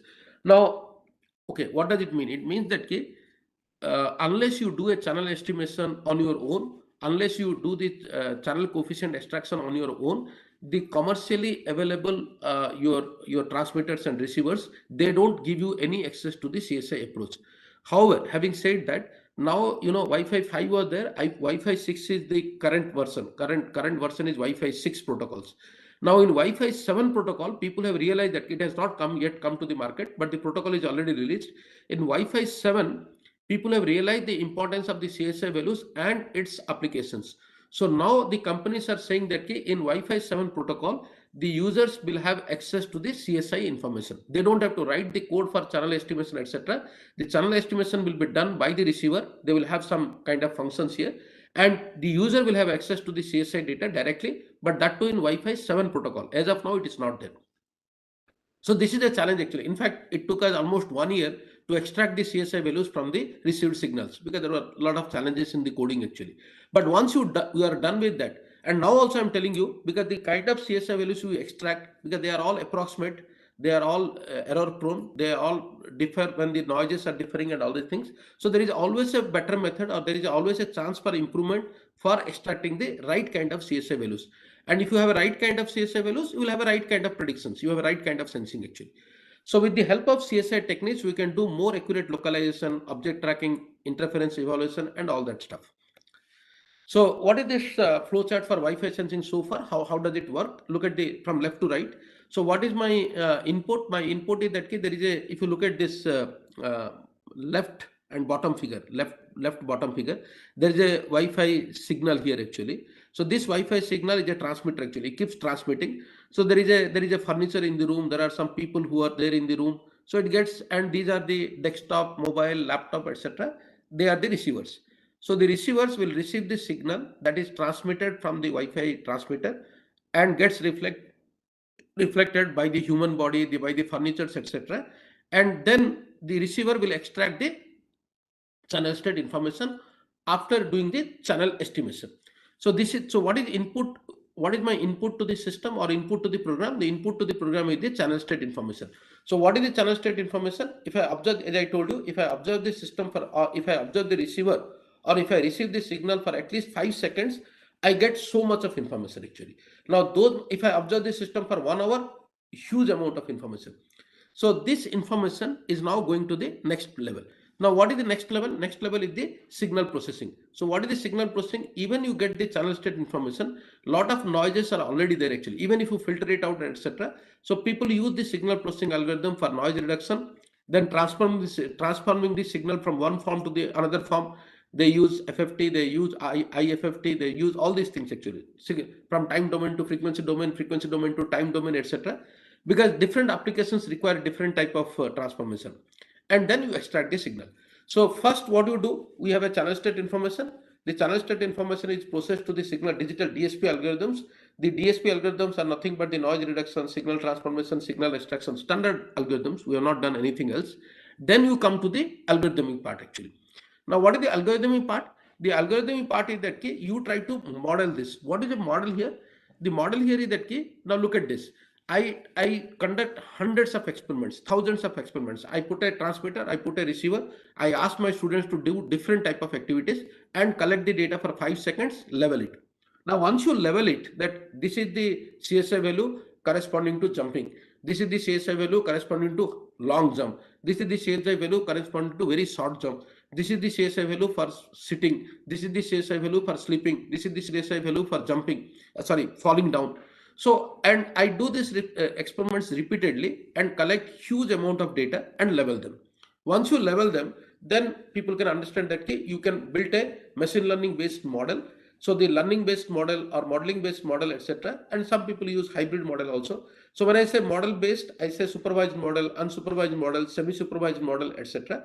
So all the data will be leveled, and some can be unleveled also, so that I can do a semi-supervised model. Now, once the algorithms are ready, so then look at this. I conducted the experiment, collected the CSI values, did the channel estimation, collected the CSI values, then moved to the signal processing algorithms, then moved to the machine learning or intelligent algorithms that AI and ML comes out. Now, what are the applications? The application is that there are three types of application. One is that first to detect that something has happened, right? How do you detect? The moment you see that there is a deviation in the pattern, a major deviation in the pattern, etc., because you don't have to run the model every time. So first part of the application is that detect that something is happening. Some let's say a fire occurred in your home, right?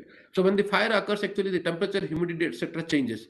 Now when the temperature, humidity changes, the amplitude, phase, etc., because the dielectric constant will change and then propagation characteristics will change. Once it changes, you can see that something has happened. Now, the moment something has happened, then your models, the algorithms that are already trained, they come into picture and they try to recognize what has happened, whether somebody has fallen down, whether somebody is jumping, whether there is a fire in your house, etc. So that's the recognition. And after that, you can also estimate what is going to happen, because if there is a fire, you can do some kind of estimation and all that. Right. Now, this is another diagram which says that again, it's almost similar thing, but I will tell you what is the difference between these two. So this is the flowchart for the Wi-Fi sensing with signal processing. And then here you see the almost same thing actually. So there is there is a, look at my cursor here. There is a transmitter here, there is a receiver here, and there is a some kind of a ground truth actually, right? Some user is sitting here. There is a B is a person actually. A is a person, B is a person. So there are two persons. One person is sitting here, another person is sitting here. There is a wall here. Now the transmitter sends the data, sends a signal. It can go directly via A to R. It can go towards the wall and get reflected. It can come towards B and get reflected, and there are so many other things. Now the A, let's say the person B is as such, but A can move towards north or towards south. Now, what is the mechanism? What is the sensing? So this is the sensing experiment. What is the sensing environment? The environment can be the transmitter and receiver can be in the line of the sight. They can be in the null line of sight. Null line of sight means transmitter and receiver, they are not able to see each other. The person who is doing activity may be in the line of sight, may not be in the line of the sight. Now, so that is one mechanism. What is the location? Yeah, what is location? The location is that where is this person actually? Whether he is closer to the receiver, whether he is far from the closer to the transmitter, whether he is in the middle of the transmitter and the receiver, whether he is at an angle of 40 degree or 45 degree from the transmitter to receiver. So we can conduct the experiments at different points, at different location points. So that's a location. Now, what is the material of that particular wall, that particular environment actually? It can be wooden material, it can be steel, it can be glass, it can be anything. For example, you are in a computer lab, there are glass walls actually, right? So these are the environment will be, the walls can be wooden, the walls can be glass, the walls can be concrete, the location can be towards the nearer to the wall, farther from the wall, middle of the room, etc. And the transmitter and receiver can be in the line of sight, may not be in the line of sight. So this is the environment part. Then what you do actually, as I told you in the last part, first, if you want to detect the human activity, first you have to detect that there is a human being, there is a movement of the human. So that's the presence. So first to detect the presence. After you detect the presence, then the actual models come into play and they detect where is it. That means whether it is towards the wall, whether it is nearer to the transmitter, whether it is nearer to the receiver, where is it actually, that location. And then what is he doing, the behavior, whether he is walking, whether he is sitting, whether he is jumping, whether he is waving, whether he is eating, whatever it is. So what do you do actually? First we conduct the experiment, and then in which environment actually, because when the environment changes, your sensing also changes, right? So when you do these experiments, when you collect the data, we collect the data in a very enormous manner, in very different type of sensing environment, in very different type of human beings, like as I told you, a tall man, short man, fat man, woman, man, kid, etc., etc. And then the sensing is also of three parts. One, you detect that there is a presence. Two, you detect that there is where, and then detect what is it. So these are the things actually. Now I will just talk about some of the uh, actual experiments that we have done. One, like as I told you, right, this is Wise Tech. So under that, we have a project called Wise Home. So what is Wise Home? Wise Home is Wi-Fi sensing environment for smart home applications. Now it's like a smart home, whatever characteristics of the smart home it should have, but it doesn't have sensors, IoT devices, etc., etc. We are trying to see that what are the sensor-based home monitoring, smart home monitoring can be transformed for Wi-Fi based smart home monitoring. So all activities cannot be monitored, but many activities which are monitored using IoT devices or sensor devices can be replaced by a Wi-Fi based home monitoring. So instead of calling smart home, this is a smart home applications, but smart home without using traditional sensors and IoT devices, we call it a smart home using Wi-Fi sensing based. So it's a Wi-Fi sensing environment for smart home applications. Now, if you look at what is the rationality behind and this, etc. So the rationality behind, in fact, this is a funded project actually. So we had to find what is the rationality, etc. So here, what we are trying to see, if you look at the, look at the pictures here. One picture says that some old people, they are sitting in an old age home, etc. They are not able to sleep properly, or what are they doing, etc. So, and mostly they live alone. There are not many people who are around, or they have to be monitored by camera and all these things, right? So that is one scenario. The other scenario is that where if and where somebody is in a restroom or a toilet or in a bathroom, etc., and they slip and fall down actually. Now here, if your Wi-Fi sensing environment can detect that somebody has fallen down inside the toilet, and remember, we cannot put a camera or something like that in a toilet, so it has to be done in a non-invasive, non-line of sight, privacy preserved manner actually. So these are the two scenarios where the old people or the senior citizens need to be monitored, and this smart home or the wise home project is only aimed at that actually. So what is the rationale here? The senior citizen population is increasing, and it will be around, considered to be around 20% by 2050. United Nations has identified health and wellness as one of the sustainable development goal, and under that, assistive healthcare. This is the terminology actually. Assistive healthcare means how do you assist in the healthcare devices, or how technology can assist in the healthcare devices. Now, everybody knows that with the nuclear family and changes in the societal norm, there is going to be a pressure on the healthcare system to provide timely and preventive healthcare to elderly person, because there are nobody to take care of them and all these things, right? Everybody goes to office and all that. So they have to be monitored 24/7, and healthcare providers, they find it very difficult to provide preventive healthcare. That is very important actually. So a continuous monitoring of the home environment, including the regular activities, will help healthcare providers to take preventive actions and avoid hospitalization. So what is that rationale behind this particular project is that if you look at homes where senior citizens are living, they are required to be monitored 24/7 in a non-invasive, non-cooperative. So if you ask them to wear a device, etc., the moment you go, they will take it out and put it somewhere else. So they have to be, they will not, they normally don't cooperate actually. So it has to be non-cooperative, it has to be non-invasive, and it has to be 24/7 and not very cost effective. I mean, not very costly actually, right? So and then you can say that, look, you are telling that for 5 seconds you get so much of data. Look, I take a chunk of a group of 5 seconds data. If within this 5 seconds, if nothing has happened, I just ignore it. So I take a window of 5 seconds or 10 seconds or 15 seconds or 20 seconds. I observe that window if any activity has happened. If it has not happened, I ignore that window and move to some other window, next window actually. So what is the state of the art that is so far is prevailing, or as of now it is prevailing in the smart home monitoring, that they are all sensor based systems actually. You require sensors, accelerometer sensor, gyroscope sensor, temperature sensor, humidity sensor, or pressure sensor, gas sensor. So many sensors are there. Using that, people try to monitor the home, and camera sensors are also there. So the examples are always there, and when you want to analyze the data, etc., they are basically cloud or server based analysis actually. So smart watch, Apple Watch, Fitbit like devices, smartphones, etc., are normally used as of now. Now what are the major challenges? The challenges are they are not very convenient actually. I don't want to wear them 24/7. many a times they are not acceptable, in the sense that people or senior citizens or people, even kids also, they don't accept that I have to wear something, I have to be under watch, I have to walk like this, I have to do like this. They don't do like this. In fact, I tell it as one of my favorite example. We wanted to do some work with IIT Bhubaneswar actually. So that work is that you develop a belt, the belt, kind of a belt actually, which can be wear across your stomach actually, and the belt consisting of the pressure sensors. What is this actually? This belt is designed in such a way that if a pregnant lady will wear that belt, the and if the baby moves inside the stomach actually, the pressure changes actually. So this will continuously monitor the movement pattern of the baby in the mother's womb.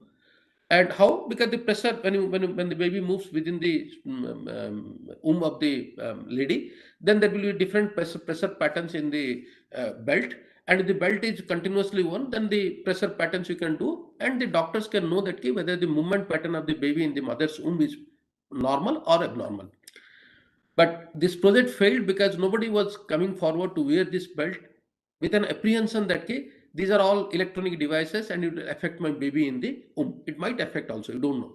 So perception about these devices, wearable devices, sensors, electronic devices, etc., doesn't allow it to be acceptable to the larger community of the people. Now then the other question comes that even the Wi-Fi also, people say that, but they are already there. I mean, we are not putting it an extra thing actually. They are already there. They are there for data communication, internet connectivity, etc. We can use it for something else. Affordability, we are not putting anything extra. Availability, as I told you, there are 55 crores of Wi-Fi hotspots already available, and then the numbers are growing, so it is available everywhere. Privacy, it's a privacy preserved thing because you are not using any camera or any other such devices which are considered as a breach of privacy. For example, we cannot put a camera in the bathroom, etc. So the challenge is that to develop a system which is acceptable, available, affordable, and privacy preserved. So this is the technological workflow of the voice home model. What you do, I mean, look at the bottom line. The bottom line, I mean, I'll just zoom it a bit. Yeah. So look at this same thing. So we have a Wi-Fi router or a Wi-Fi access point on this side. Look at the cursor here. There is some human being which is there in the room, or he is doing something. So the data gets transmitted, the signal gets propagated, it gets reflected, absorbed, and all these things, faded, and all these things. Then it is received by the laptop. Once you receive it, you do the channel estimation, extract the channel coefficients, then find out the CSI values, do the filtering, signal extraction, noise filtering, etc., etc. And then finally, the raw CSI value. Raw CSI value means the actual CSI values comes here. Then what you do? You have to do some kind of a pre-processing because there are some noise which are visible there actually. So some kind of noise removal, outlier removal, etc., can be done. Then depending on the application, people use different type of transforms like frequency time domain transform, frequency domain transform, depending on the application. Some applications requires time domain, some applications requires frequency domain. So after doing this transform, you extract the signal. Then we have this machine learning based classifiers or estimator like neural network, like SVM, like random forest, like decision tree. Hundreds of machine learning based classifiers there. So what these classifiers do actually, they will classify, they will take this signal, they will give it to a pre-trained learned model, and that model will classify the signal to one of the classes. What are the classes here? The activities. So in this example, we have taken that fall is a class, sit is a class, sleep is a class, bending down is a class, heart rate increasing is a class, and then heart rate and respiration rate we have not done much actually, but these are the things also which can be monitored. Now what happens actually in some cases, look at this. Look at this. There is the line can go through transform, signal extraction, etc. Or you can directly input that after removing the outlier pre-processing, you can directly input this to the ML based classifier, and that will also do it. Now, why I'm saying that? Because the deep learning methods, which are very recent and advanced techniques, they have their, I mean, inherent characteristics of feature extraction, etc. So we don't have to do anything. Just give the raw data. The deep learning methods are so well trained, so advanced that it will extract the noise, it will extract the features on its own, and then train and find out what is the activity or what is the class. So the class here is the activity, right? What is the activity here? Now what we do, if you look at this, so once you get this data is stored in a cloud. So why do store it in a cloud? For example, let's say in a wise home environment, there is a senior citizen who is sleeping in the in the night, and now you continuously monitor in every 10-second window.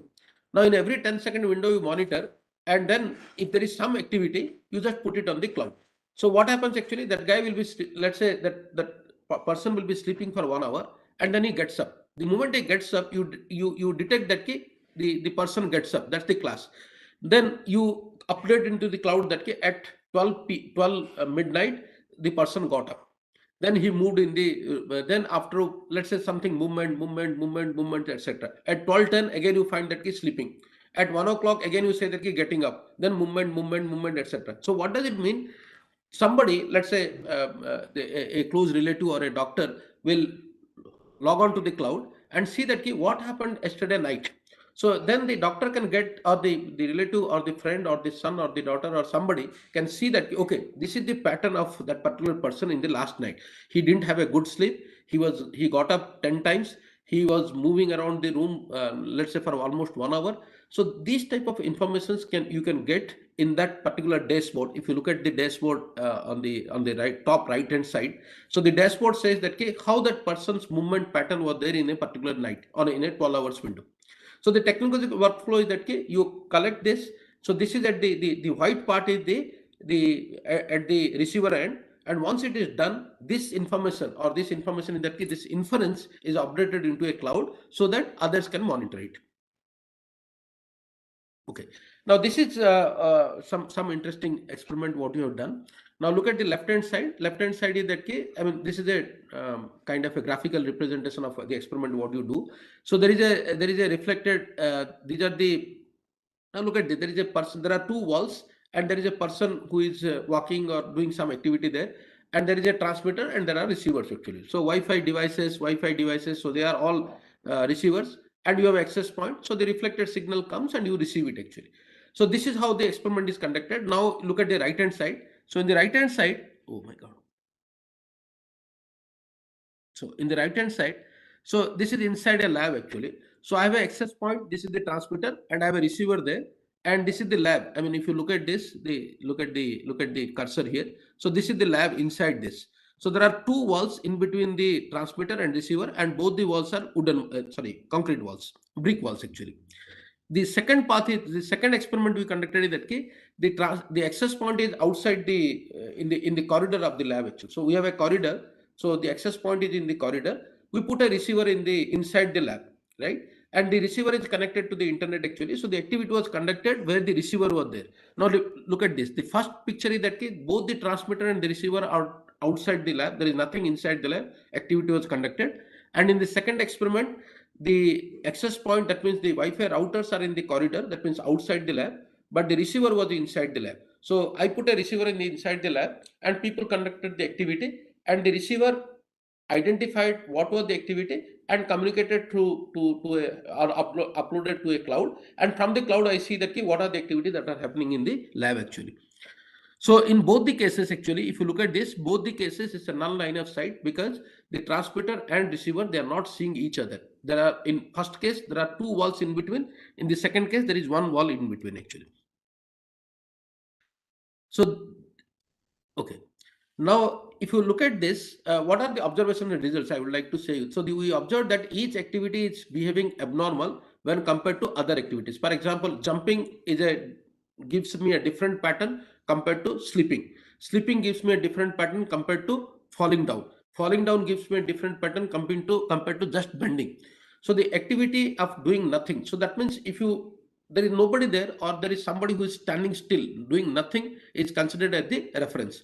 Now, what are the number of data obtained? As I told you, there are 64 subcarriers, because I'm using ESP32 here. Each subcarrier gives me a complex number consisting of the amplitude and the phase. So 64 into 2 is 128. And you observe the system for almost 3 to 4 or 5 seconds. And within 5 seconds, I get 100 frames. So 100 frames gives me 64 into 2 number of data. So 128,000. So this is the data points I'm getting per observation or per experiment. Now, this is I'm again saying it's a, oh my God. What happened?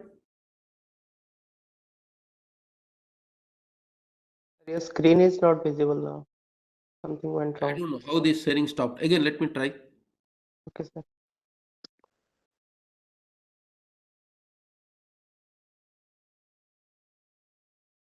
Is it visible now?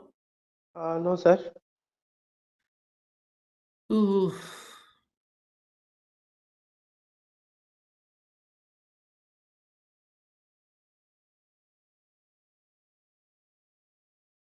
क्या हो गया?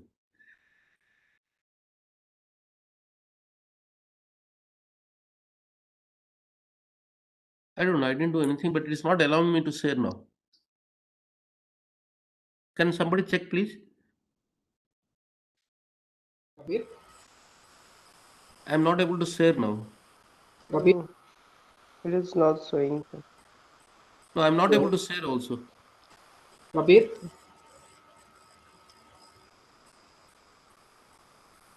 hello. Pranab, are you hearing me? Sir. Yes, sir. Yes, Ah, sir. Prabir Is sir, it now? देखला Now it is sir. okay? Yes, yes, yes. No. Yes, Okay. sir. Now it Good, is good. coming. Now Coming, it is sir. good. Now it is good. Okay. I don't know what Okay. happened. Anyway, that doesn't matter actually. So if you look at this, I'll just tell you let me zoom it a bit. Yeah. So in this case, as I told you, in this case, we did some experiments of, I mean, a student doing something and then falling down actually. So here, the outside in the corridor, the router is there, and in the lab, the receiver is there. So if you look at below, I mean, okay, look at this actually. So these are the pilot prototypes actually, where one is acts as a transmitter and the other one acts as a receiver. In some cases, both acts as a receiver only because we put it at two different places. So in this case, if you, I just I took the amplitude, did some kind of, we extracted the channel coefficients and then channel state informations, then did something. And finally, I just don't want to go to the machine learning part of it actually, because this is not the focus of this FTP. So if you look at this, look at the thing actually. So the leveling is like this, that red strip is that key where the person has fallen down actually, right? So, and suddenly you see a dip in the amplitude part of a particular, particular subcarriers.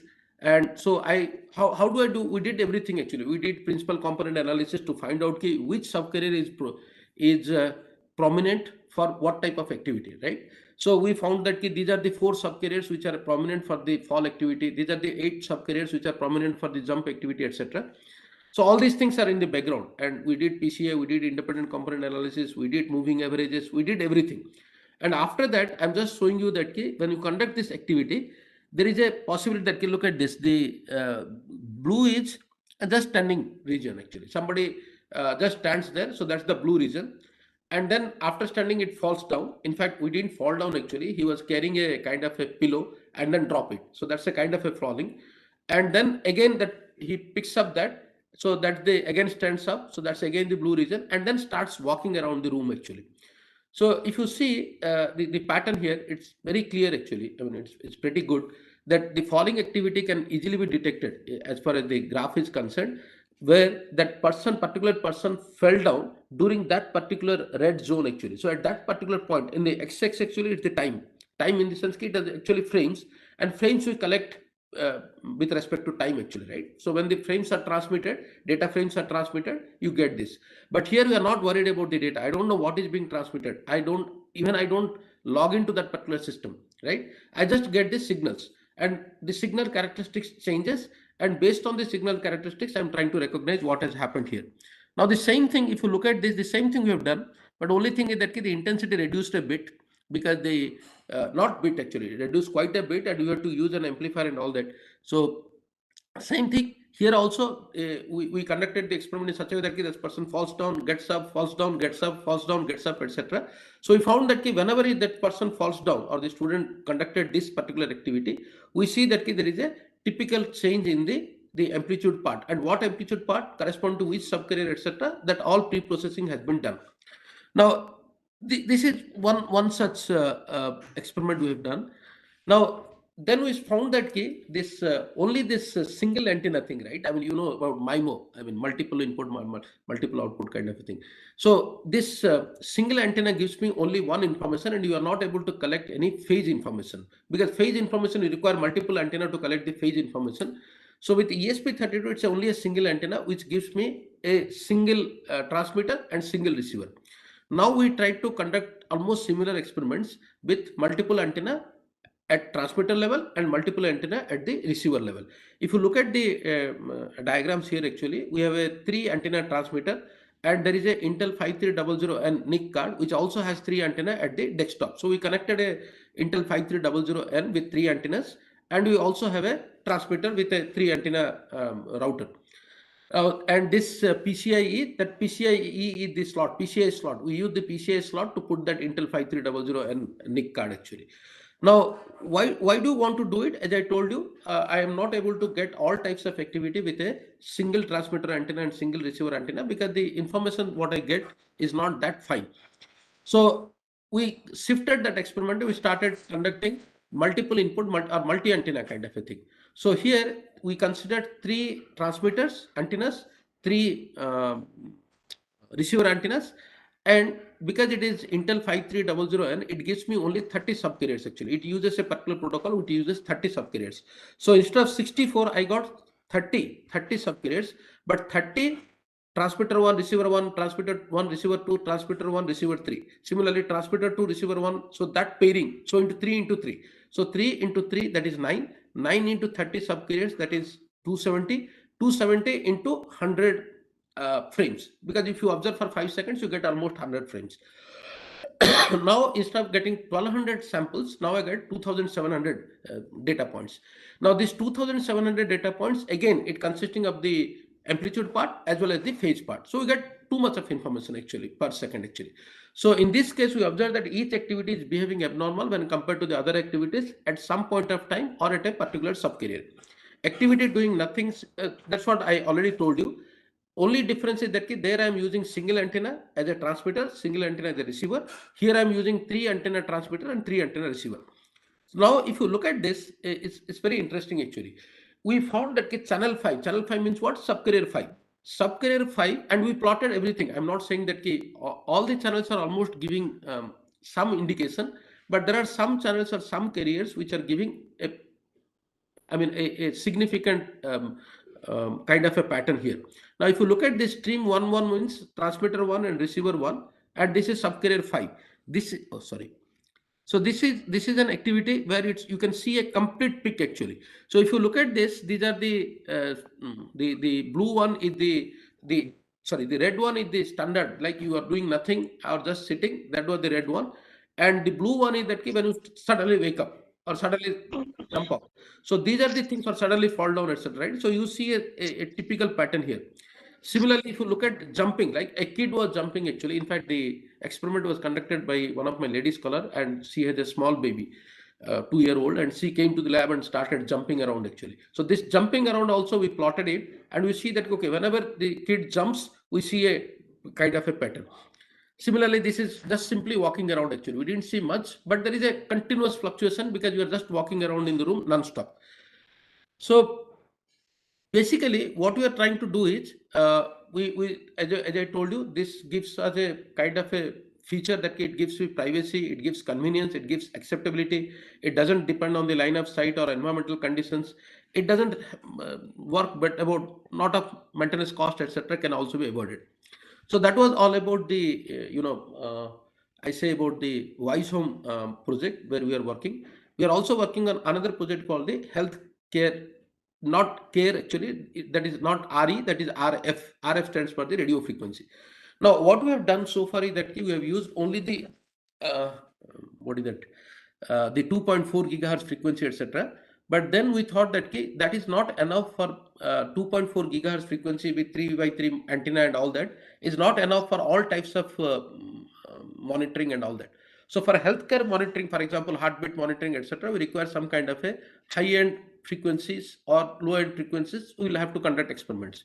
So what is this actually? This is a radio frequency based non-invasive and invisible healthcare module for assisted living. Why non-invasive is understood? Why do you call it the invisible actually? We don't see anything actually. It's all there actually, but then still we are able to monitor the healthcare. Now, this is a small experiment which we conducted actually to measure the body temperature. In fact, that was also a success actually, and the heartbeat. So a person comes, sits in front of the router, a transmitter, and there is also a receiver, and the transmitter signal goes, hits the person, comes back. Some signals will pass through, some will come through actually. So when the heartbeat changes, right, when your chest expansion happens, chest expansion, that what is that they call, expansion, contraction, and all these things. So when that happens, also there is just I didn't have that graph actually. So if you see that there is a wave actually, and the wave fluctuates. So when the fluctuation happens, there is a contraction happens, and when expansion happens, the fluctuation happens in a bit actually. So all these things, if you can record it, in fact, we used. If I want to say, we use Doppler effect also here. So you used all signal processing algorithms, all sorts of machine learning algorithms, etc. And then we also use Doppler effect to find out what is the contraction and what is the expansion. Based on that, you can measure the number of heartbeats that the person is sitting across the transmitter, and then you can measure it also. This, it can also the body temperature, because you know when you are suffering from fever or something, there is a temperature, and the temperature has an effect on your environment actually, closed environment actually. It radiates some sort of an energy, and then the dielectric constant changes there also. So based on that also, the signal characteristics changes, although it is minimal, but still it changes. The problem with this kind of an experiment is that it cannot be done in an open space, in a crowded space, etc., because the noise becomes too much there. But in a controlled environment, within the lab environment, it just works. The same thing what we did is actually we also tried to see that whether we can do it, we can monitor somebody across the wall. I mean, this was done when there was a COVID peak and all these things. We don't want to see each other actually. So there is a glass wall, and through the glass wall also you can monitor what is happening actually. So this healthcare project actually basically talks about that how do we monitor the health status of a particular person, although it's only in a lab kind of an environment as of now, but we are still able to monitor the changes by transmitting the signal and then the receiving the signal and characterizing the signal to find out what exactly is the condition of that. Not all types of health, for example, I'm not doing blood test here, but at least heartbeat, at least fever, and those things can be monitored here. There is another thing, and in fact this is working pretty well actually. There is a WiMAT actually. WiMAT stands for Wi-Fi sensing based material characterization. Now what happens, suppose something comes in our to our home, and you want to see that what is that, without opening the packet, if you want to see what is that material inside the packet, whether it is cotton, whether it is glass, whether it is some kind of a steel or something, right? So what you did, I mean, if you look at this model, the model is this. So you remember this diagram, right? Let me zoom it a bit. You remember this diagram. There is a wall here, and there is a transmitter, and there is a receiver. The station is here. Now if you just there is nothing there actually. If you just receive the signal, and if the wall characteristic changes, for example, if it is a wooden wall, the received characteristics will be different. If it is a steel wall, the received characteristics will be different. If it is a glass wall, the received characteristics will be different. And if it is a brick wall, the received characteristics is different. So that we observed actually. Now taking that as an example, now, or that as the motivation, we thought that now let's say we took a kind of an Amazon box actually. In the Amazon box, we put a glass slab. We put inside the glass slab sometimes a stone, sometimes a steel, some steel elements, sometimes sand, and sometimes cloths, and all these things. Now look at this. We have a transmitter here. We have two receivers actually. If you remember a couple of slides back, I showed you two prototypes actually. So these two prototypes we are using. One we are using at the direct one. Direct one means that is the reference, and the one is what that goes through the and all these things are kept closer to each other. They are not at a different place. So what you have, this transmitter sends a direct signal to RX2, and the transmitter sends a signal to RX1, which goes via this particular box actually. Now when the characteristics of the material inside the box changes, we find interestingly the RX1 signal characteristics are also changes.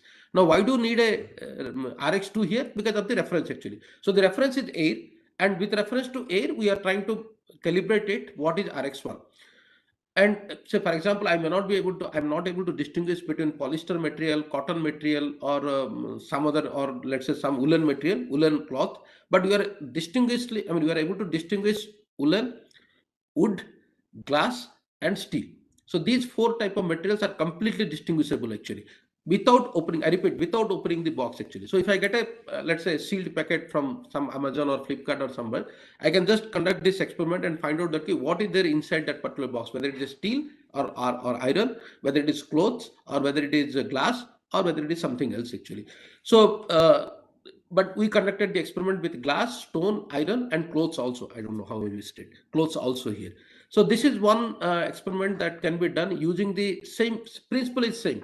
Get the Wi-Fi signal, transmit it, receive it at a receiver end, extract the channel, estimate the channel, extract the channel coefficients, convert it to channel state information, do all this signal processing, etc., then do the machine learning algorithms, all sorts of machine learning algorithms, neural network, all intelligent algorithms, etc., and finally classify them.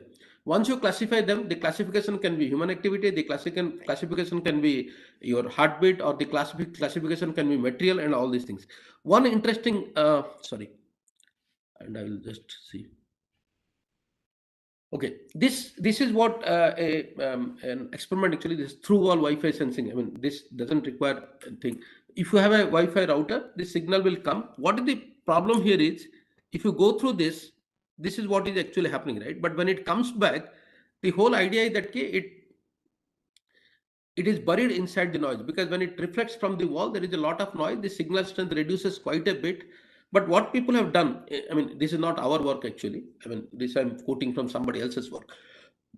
So what they have done, look at this actually. So what they have done in this case, they have tried to characterize the, okay, it's almost like this. The signal that they want to extract was very weak actually. So they tried to characterize the noise, and then they tried to find out what is the difference in the noise instead of difference in the signal. I'm not very sure about it. As I told you, it is not my work, but still, what they have done here is a null line of sight gesture interface. So what is it sending commands to the gestures? Now look at this. Somebody is inside a room, and in the room he is going one step forward and one step backward. So the two simple gestures actually. If it is, I just want to convey a, let's say, a bit 0 or bit 1. Now if bit 0 means I will move one step forward and then come back. Bit 1 means I will go one step backward and come back. That's what the paper says actually. So two simple gestures to represent a bit 0 and a bit 1. Now suppose I want to communicate 0101 sitting inside the room, and somebody is outside the room, and I want to communicate 0101. So what I will do, I'll move one step forward, come back. I'll move one step backward, come back. Again I move one step forward, come back, and again move one step backward and come back. So that becomes 0101. How it is done actually? So you can combine a sequence of gesture to convey a longer message. That's what I'm doing here. So step 0 is that case step forward followed by a step backward, and bit 1 is step backward followed by a step forward. So this is how the and then they put this heat map and all these things, right? They collected it, put the heat map, etc. You can see a clear distinction actually, moving forward, coming back, and moving backward and then coming forward actually. So if you see this particular diagram, it says ki 0 1 0 1 1 0. This is the signal that is giving through gesture across the wall. So this again, I'm saying this is not our work. I'm just quoting from some other paper and just tell you that this is also possible, right? So this is step forward, this is step backward, again step forward. So step forward is 0, step backward is 1. So 0 1 1 0. So somebody is doing some kind of a gesture, some kind of a signal there inside the room, and people sitting outside the room or people from somewhere else, they can find out that what is happening in that particular room or what kind of signal is coming out of that particular room. So this is a small exercise. And these are the, I think I didn't put other papers also. We have now 3-4 papers on this actually. This is one is called Wi-Fi signal based through wall sensing for human presence and fall detection. I think the experiment what I've said using ESP32 module. And this is an improved Wi-Fi sensing based human activity detection using multi-stage deep learning model actually. So both the papers are actually, for us every paper is good, but they are relatively better. So so these papers are already published. Couple of papers are already accepted also. They will also come online soon. So thank you. I think I'm a little ahead of time, but I can take some questions also. Yeah, Dr. Pravir. Myself, Pranav is taking. Pranam, okay, tell me. Okay, sir. Thank you, sir, for the nice presentation. Now, I would like to request the participants to ask the questions or queries regarding the topic. What I will do is I'm not able to see the, because I've shared my slides. I'm not able to see the chat. If somebody can read the chat, I can. Yes, sir. Yes, sir. I am just reading the chat box. Uh, Here, Dr. Jagmohan Padhi is writing my gratitude to you for the That is August okay. presentation. There are some questions. Okay. Sir, there is no question till now in Sir, the chat box. Yes. am I audible, sir? Yeah, yeah. Yes, sir. Audible. Sir, my question is like as you have just told about the like wise tech, that seems like your Li-Fi technology is the same technology are being used, or the same stuff are being used in the Li-Fi technology where light fidelity the 01 patents are being like taken, and the same patent are being like studied and analyzed to get the gestures and whatever stops we are talking about. And Yes. if you talk about the light fidelity and the metal substance like metal and water adding to that fluorescent materials that never get interfere, that somehow we can find out in a upper hand uh, to what this wise take what I Yeah, yeah. just I gathered. got your point actually. I got your point, and thanks for raising this question actually. If you look at Li-Fi, light fidelity and other things, you know at what frequency band they operate? Uh, uh, so Terahertz. yes, yes, yes, Yeah, terahertz. Now, if you look at terahertz and if you look at the width of this actually, terahertz frequency band has no, I mean, there is no penetration power actually. It cannot penetrate walls. So yeah, that yeah, works only on line of sight conditions. It doesn't work on line of sight conditions. yes, yes, yes, sir. Yeah. So I think that basically explains this. Wi-Fi is slightly different from Wi-Fi in the sense that it doesn't. It can still work on non-line of sight conditions, and it's a different technology. It's an alternate technology. Yes, yes. So how we can see this technology is apart from this body area network stops, like Yeah. In fact, as of now, people, lot of work has been done. Now you can Google and browse it also. A lot of work has been done on human. If you can mute it, I will tell. Otherwise, yeah. So as of now, hello. Yeah. yes, sir. So please mute it and again you will unmute it. Yes, yes, sir. I request the participants to ask the question, then mute the mic. Otherwise, it is creating echoes.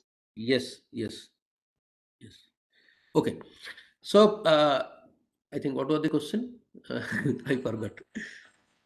So my question is how we can relate the technology you have stated just to the body area network, which is homemade predominantly known Now for. I remember. Now I remember. So the answer to this is that how do I relate it to body area network? How do I relate it to your wearable devices? How do I relate to all the medical devices, etc.? They are all there. They will be there. They are not going to be replaced, etc.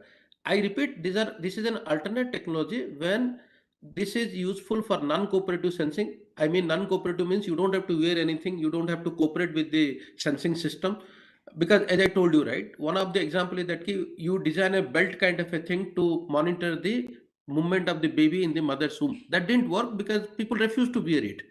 But suppose, I repeat, suppose that activity has not been done, but suppose you are able to detect that using Wi-Fi, your home internet devices, right, then probably it is acceptable.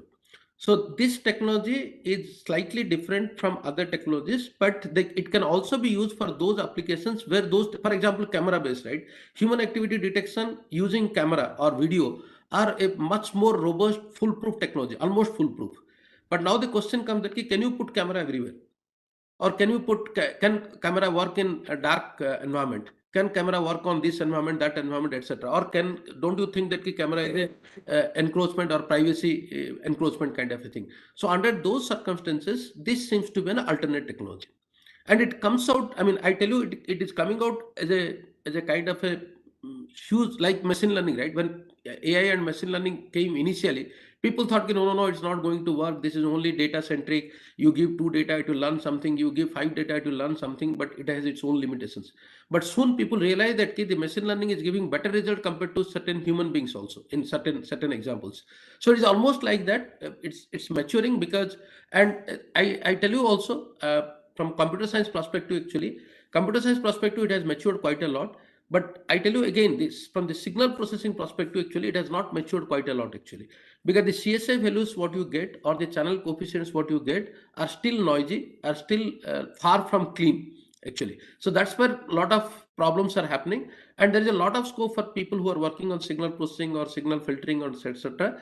to work on this Wi-Fi signals and real signals actually. So that's what. Yeah. I think Dr. Padi, his question is answered very clearly. Any more questions from the participants? Hello, sir. Yeah, Good please. evening. Good evening. Sir, I would like to know that you told that it can be used to detect a human activity. Yes. But is it possible to recognize a human face by using this technology?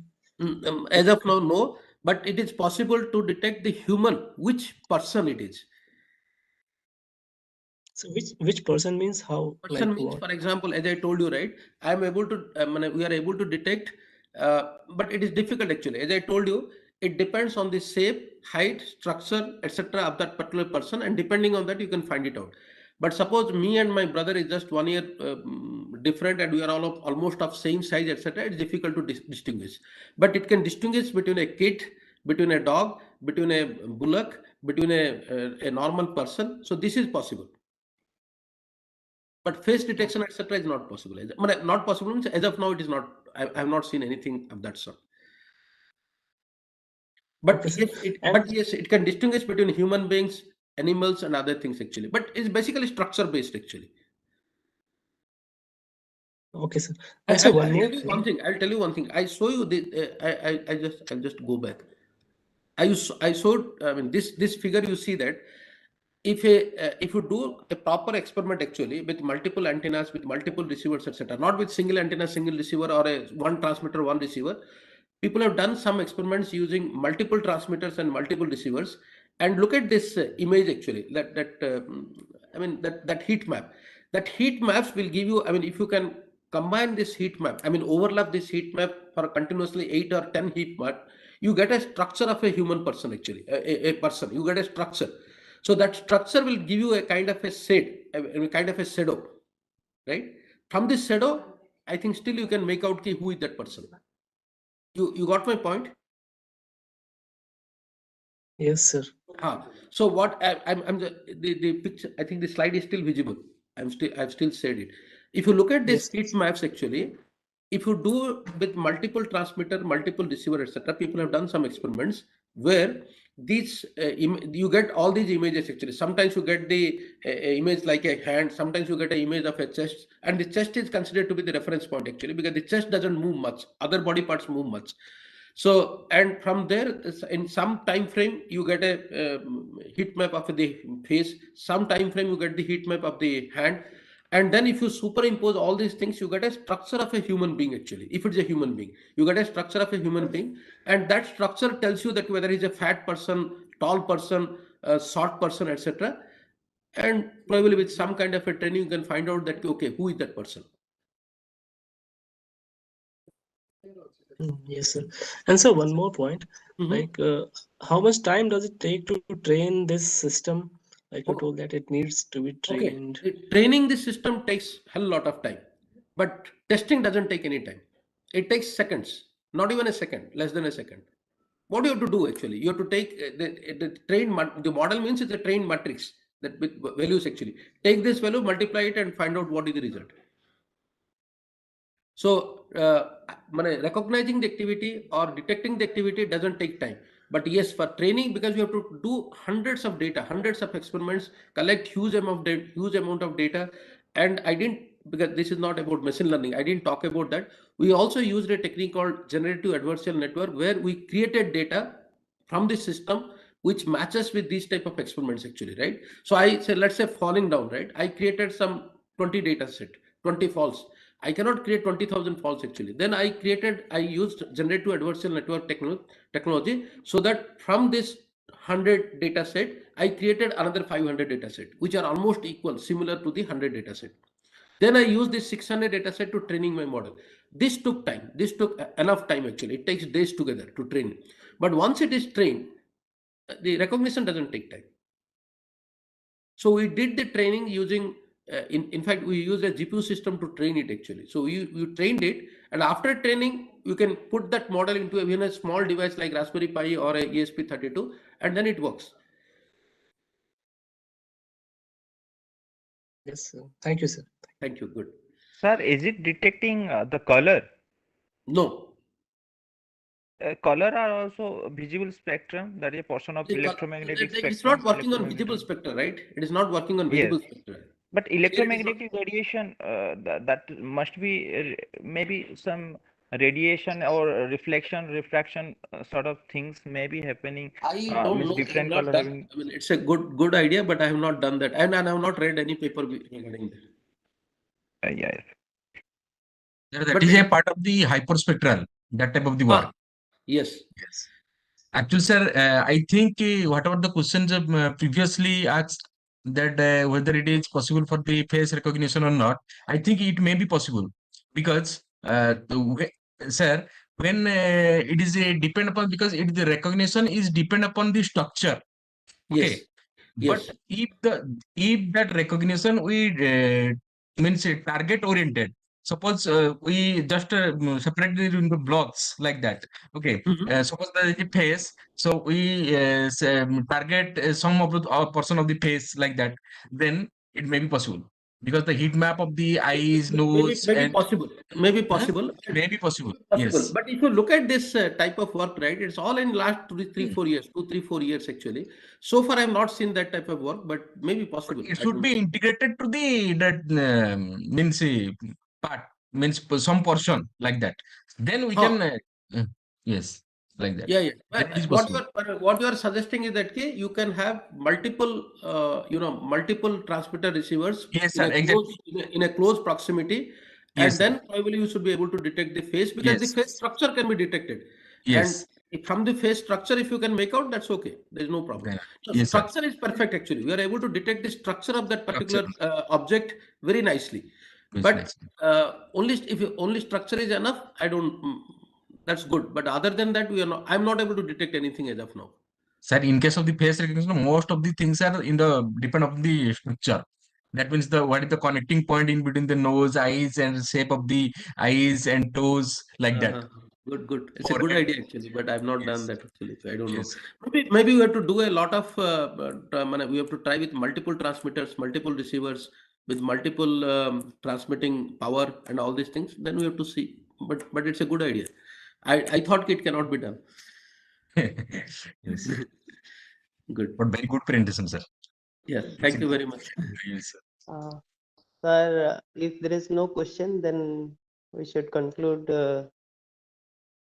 Okay, any more Can I questions, discuss participants? one point? Yes, Just sir. one Yes, point. Yeah, please. Sir, what do you think if it can be implemented to take attendance of the students in a class? Oh, that is very difficult here. Attendance of the students of a class, even the videos are not working. Even the videos are not working. Even the videos are not working. I'm only saying that now you see we just communicated a paper. I'm not sure what will be the fate of the paper actually, but we tried to do some experiments to find out violent activities in in a room. So, for example, two people are fighting between each other, kicking each other. The activities what I showed is that they are all sleep, stand, and other things. Now we took two people in a room, and we conducted the experiment for to detect whether they are engaged in a friendly activity or a violent activity. So friendly activity, that they just shake hand, they sit coolly, and they, I mean, you know what is a friendly activity. And violent activity, that they body to body contact and dhakka mukhi, kicking and all that actually. That we are able to detect. there is a violent activity that is happening actually. So you know this. I mean, this is an idea that came from a kind of a domestic violence, right? So in domestic violence, it's very difficult to prove it actually. So if you have a Wi-Fi access point, etc., and then somebody with a receiver can detect that key, and you know your neighbor can also detect, because you don't need any password for that. You don't need to connect, because anyway you will not be able to access the data, but you are always accessing the signal. And when you access the signal characteristics you will be able to extract.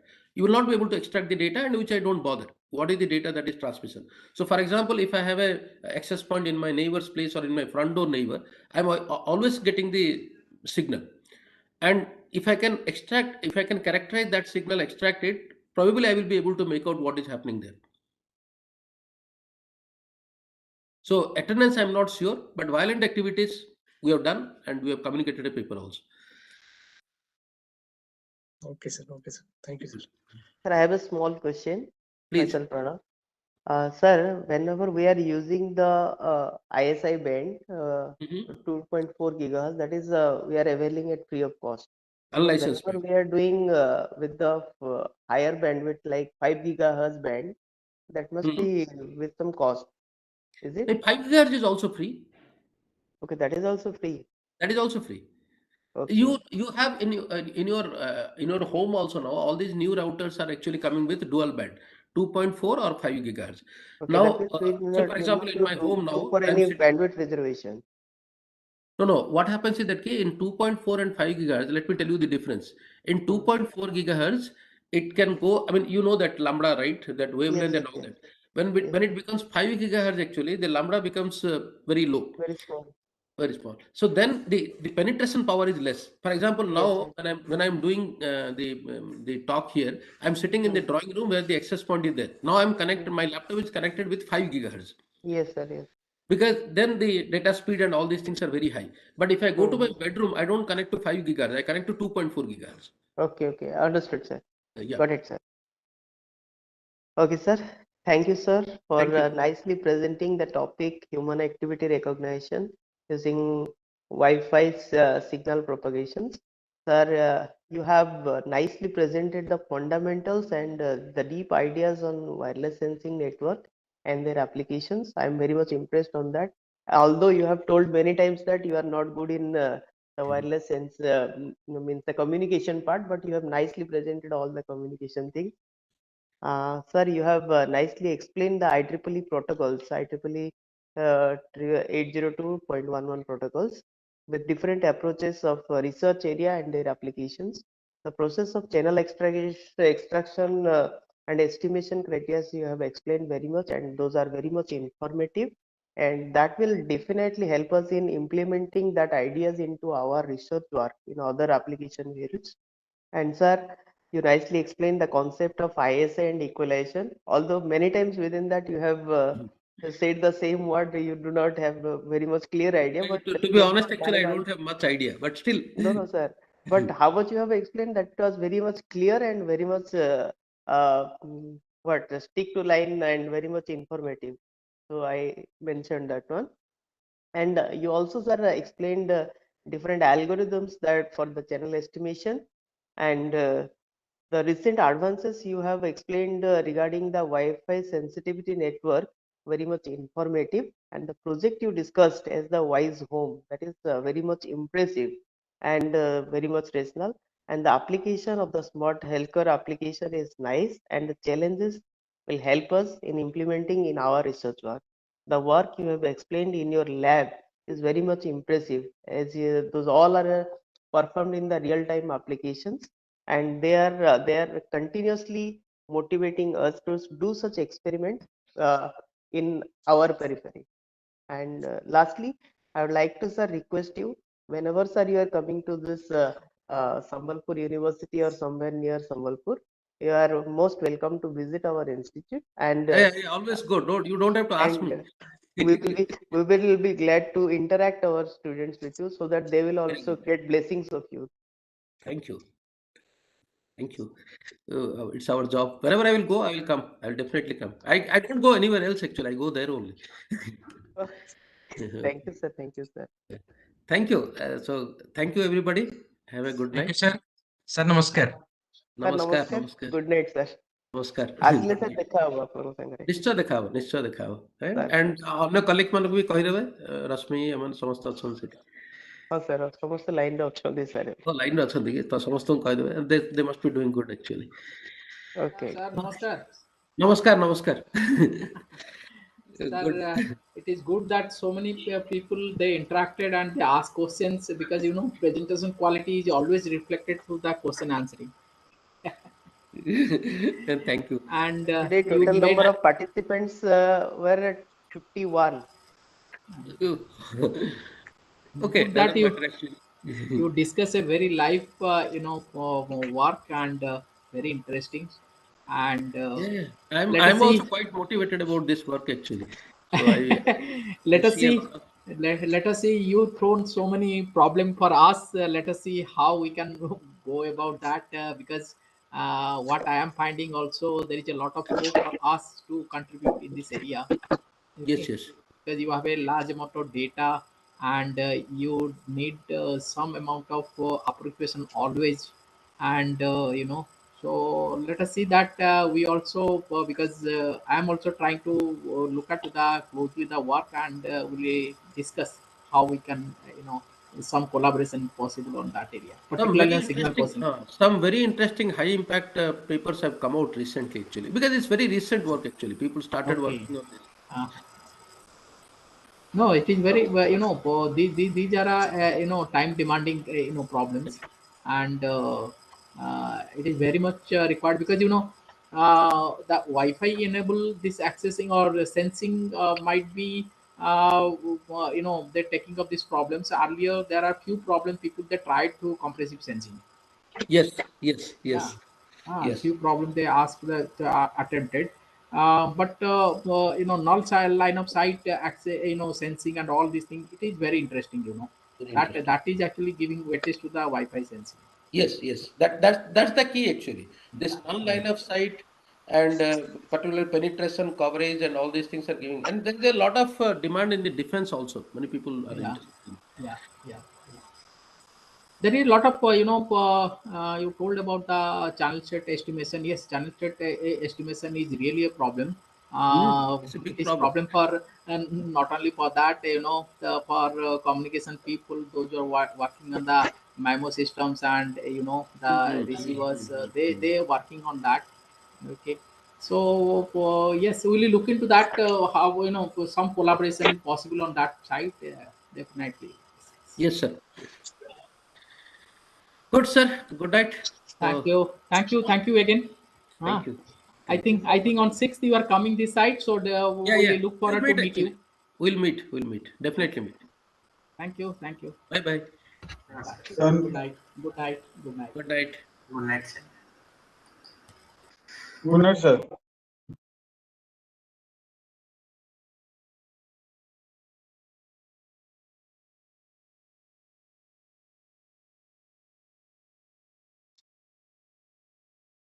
ଆଉ ଅଛନ୍ତି ଲୋକ